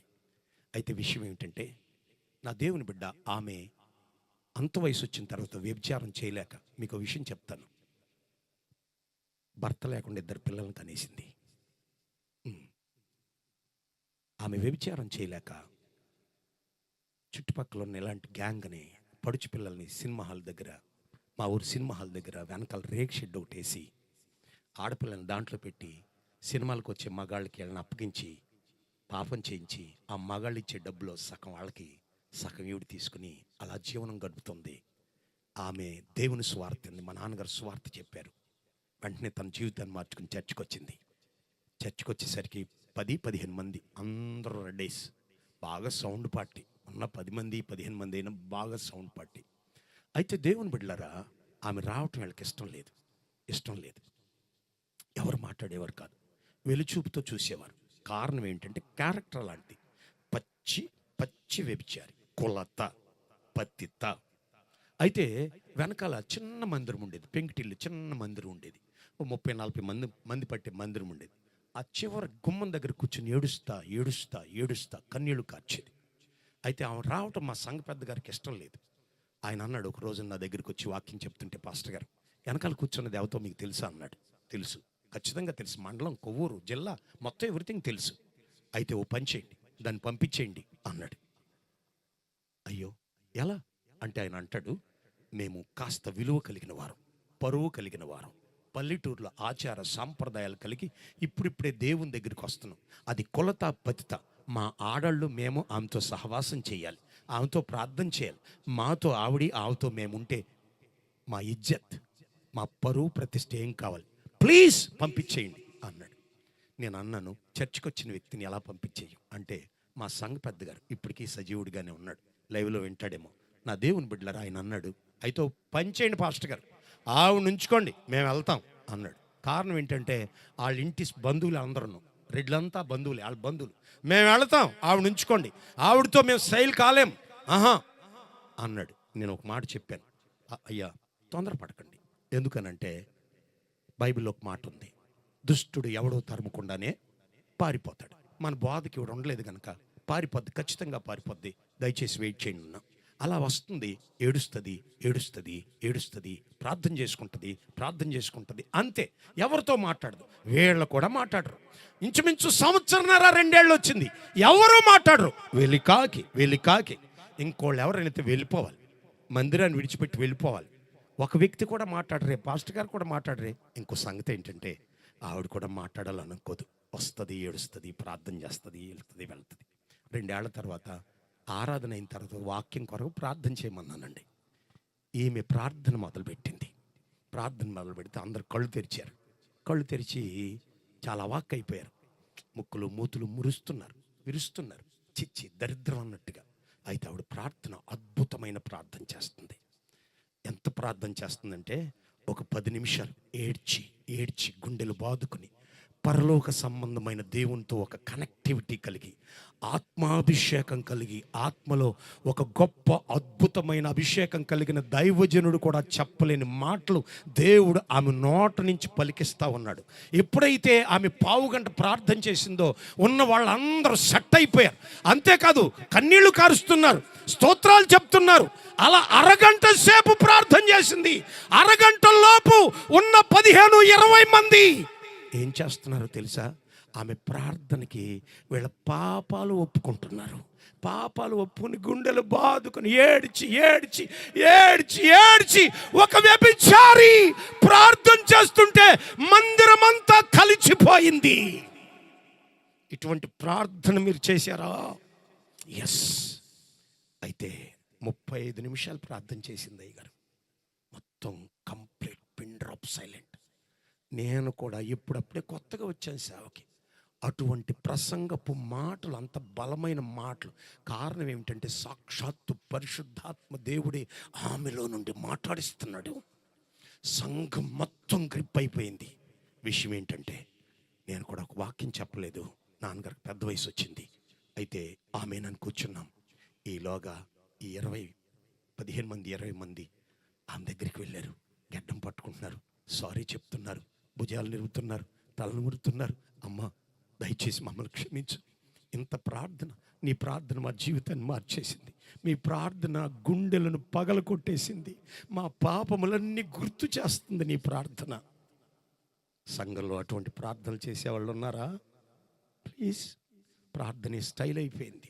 ఒకవేళ ఇంట్లో అంతగా శోధలు భరించలేకపోతే బయట వాళ్ళు సిగ్గని ఇప్పుడు పాస్టర్ గారి దగ్గరికి వచ్చి, పాస్టర్ గారండి ఇంట్లో శోధలు కొంచెం ప్రార్థన చేసి పెట్టండి, ఏదో ప్రసాదంలాగా. తేలికైపోయింది ప్రార్థన. చూడండి, ఒక వ్యభిచారి ఎంత ప్రార్థన చేస్తుందో. విషయం ఏంటంటే ఇప్పుడు ఆమె ప్రార్థన చేస్తుంటేనయ్యా దేవుడు కార్యాలు కూడా చేయటం మొదలెట్టాడు. చిన్న చిన్న స్వస్థతలన్నీ జరుగుతున్నాయి. విషయం ఏంటంటే ఈ 15-20 మంది రైతులు, వీళ్ళందరూ రెడ్లు ఆమె దగ్గరికి వెళ్ళి ప్రార్థన చేయించుకుంటున్నారు. మా దగ్గర రావట్లేదు. ఇక ఇదో బాధ. మళ్ళా ఆవిడ కౌంటర్ మొదలెట్టింది అక్కడ. అందరూ వాక్యం అయిపోగానే వాక్యం చెప్పేది మేము, ప్రార్థన చేసేది ఆవిడ. అమ్మ పాపకు బాగోలేదు, డెలివరీకి దగ్గరికి వచ్చింది, నాట్లు వేసుకుంటున్నాం, అమ్మాయికి వివాహం కావాలి, ఇవి మొదలెట్టారండి. దేవుని పిల్లలారా, విషయం ఏంటంటే ఆమె బాప్తిసం పొందింది 3 సంవత్సరాల తర్వాత. నన్ను అంది, అయ్యా బాప్తిసం ఇయ్యాలి అంది. అదేమిటి, నువ్వు బాప్తిసం పొందావు కదా అంటే ఆవిడ అంటది, నాకు కదయ్యా, మా వీధిలో వాళ్ళ కాపులండి, చిన్న పల్లెటూరు కనుక చెప్పేస్తున్నాను, ఈ సామాజిక వర్గాన్ని కూడా చెప్తున్నా, కాపులామే. అయితే విషయం ఏంటంటే ఆ కాపుల వీధిలో ఎప్పుడు సువార్త చెప్పలేదు. సో కనుక విషయం ఏంటంటే ఆవిడ అంది, మా కాపుల వీధిలో కొంతమంది బాప్తిసాలు పొందుతానంటున్నారు, వారు కనుక బాప్తిసం పొందితే మన మందిరానికి వస్తారు, మన మందిరం అభివృద్ధి చెందిద్ది కదయ్యా అంది. ఓ రైట్, మేము సువార్త చెప్పలేదే, ఎప్పుడు వీధి కూటం పెట్టలేదే, ఎవరింటికి రానివరే అంటే ఆమె చిన్న కథ చెప్పింది, చాలా ఇంపార్టెంట్. నీ జీవితంలో ఈ రాత్రి ఇలాగున నిర్ణయించుకుని వెళ్ళుదువుగాక. ఆమె చెప్పిన స్టోరీ ఏంటంటే, అయ్యా నేను మా వీధిలో ప్రార్థన చేస్తున్నాను, ఉదయం 4 గంటలకు లేచి బిగ్గరగా మా ఇంట్లో ఏడ్చి ప్రార్థన చేస్తాను. ఈ ప్రార్థన మా వీధిని మేఘం వలె కమ్ముకుంది. ప్రార్థన మా కుటుంబాలను కదిలించింది. సో కనుక ప్రార్థన ఒక్కటే కాదు కానీ చిన్న విషయాలు దేవుడు నెరవేరుస్తూ ఉన్నాడు. వారి అక్కర్లు, వారి అవసరాల కొరకు ప్రార్థన చేస్తుంటే దేవుడు కార్యం చేస్తున్నాడు. అంతేకాదు, నాకు చదువు రాదు కనుక ఆదివారం విన్న వాక్యపు చిన్ని మాటలు చెప్తున్నానయ్యా. వారు విశ్వాసంతో బాప్తిసం పొందుతానంటున్నారు. బాప్తిసం పొందితే మన చర్చికి వస్తారు కదా అని చెప్తే, సరే బాప్తిసం అని సిద్ధపరిచాం. నా దేవుని బిడ్డ, మా ఊళ్ళో ఒక చెరువు ఉంటుంది, బాప్తిసాల చెరువు. అక్కడికి వెళ్ళామండి. డ్రమ్ తీసుకుని మా సంఘ పెద్ద గారు అందరం కలిసి వెళ్ళాం. అయితే ఈ అచ్చమ్మ గారు, ఆమె పేరు అచ్చమ్మ, ఆమె ఒక్కొక్కరిని మందిరానికి పంపుతుందని, అదే బాప్తిసానికి పంపుతుంది. నా దేవుని బిడ్డలారా, నేను నాన్నగారు కలిసి బాప్తిసం ఇస్తున్నాం, పేరు పెడుతున్నాం, ప్రార్థన చేస్తున్నాం. అలా అచ్చమ్మ గారు ఒక్కొక్కరిని గట్టు మీద నుంచి పంపిస్తూ, ఆ రోజున మేమిచ్చిన బాప్తిసాల సంఖ్య 42 మంది. ఏయ్ కొట్టద్దు, నో, అచ్చమ్మ గారి కోసం కాదు చెప్పేది. ఇక్కడ ఒక్కళ్ళైనా రావాలి, లేకపోతే యువర్ వేస్ట్. దేవుడు ఇప్పుడు నీ దోనిలోంచి వెళ్ళిపోయాడు, ఉన్నాడు అనుకుని భ్రమపడుతున్నావు అంతే. ఇంకో దోని కూడా ఉందయ్యా, టైం లేదు కదా. ఒక దోనిలో నిద్రపోతున్నాడు అంటే యేసయ్య ఉన్నాడు, కానీ ఏమైంది? అందుకే మన ఇంటి మీద తుఫాను. ఈ రాత్రి దేవుని బిడ్డలారా, దయచేసి వాక్యానికి ఏదో అయిపోయి ఉత్తుత్తి ప్రేరేపణలు, వాళ్ళెవరికో కాదు చప్పట్లు కొడతాం, నీవు చెయ్యాలా పని. స్తోత్రం. ఈ రోజున 450 మంది సంఘాలు, అంతేకాదు 14 బ్రాంచీలు, 20 దేశాలకు వెళ్ళి స్వార్థ చేశాను.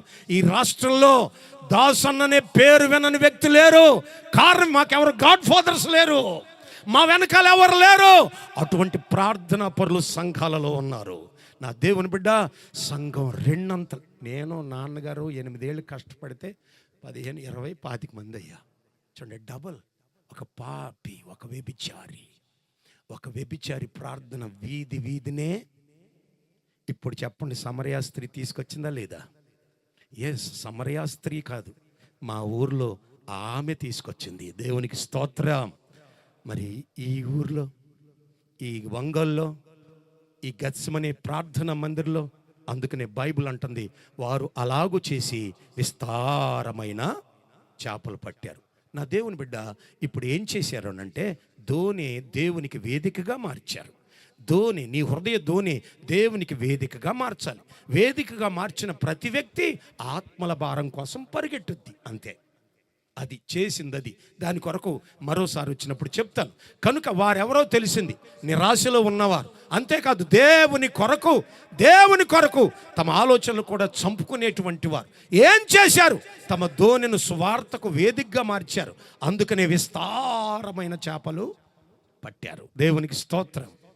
ఈ రోజున నీ కుటుంబం సువార్తకు వేదికగా ఉందా? ఇక్కడ కూర్చున్న దేవుని బిడ్డ, ఒక వ్యక్తినైనా నీ కుటుంబంలో చాలామంది రక్షణ లేని వారు ఉన్నారు. వారికి సువార్త చెబుతావనే, వారికి దేవుని మాటలు చెప్తావనే, నీ సాక్ష్యము, నీ ప్రార్థన తెలియచేస్తావనే నీ ధోనిలోనికి ఆశతో యేసయ్య వచ్చాడు. ఆయన ఎందుకు వచ్చాడో అది తెలిసి పనిచేస్తే నీ ద్వారా ఈ మందిరం ఎక్కడ కాదండి, ఎక్కడి నుంచి అక్కడి దాకా కట్టాల్సి వస్తుంది. దేవునికి స్తోత్రం. హల్లెలూయా. కనుక వారు అనగా నిరాశలో ఉన్నవారు, దేవుని పని కొరకు, దేవుని మాట కొరకు తమ ఆలోచనలు విడిచిపెట్టుకునేవారు ఏం చేశారు? తమ హృదయ ధోనిలను వేదికగా మార్చారు యేసయ్యకు.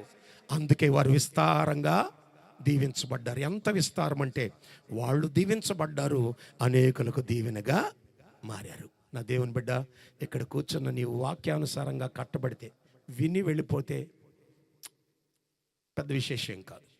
విని వెళ్ళిపోవటం పెద్ద విశేషమే కాదు. విని వెళ్ళిపోవటం ద్వారా ఖచ్చితంగా నీ విశ్వాసాన్ని చంపుకున్న వ్యక్తి అవుతావు. క్రియలు కావాలి. కార్యం చేయండి. తప్పకుండా విస్తారమైన దేవుడు నీకు ఇచ్చును గాక.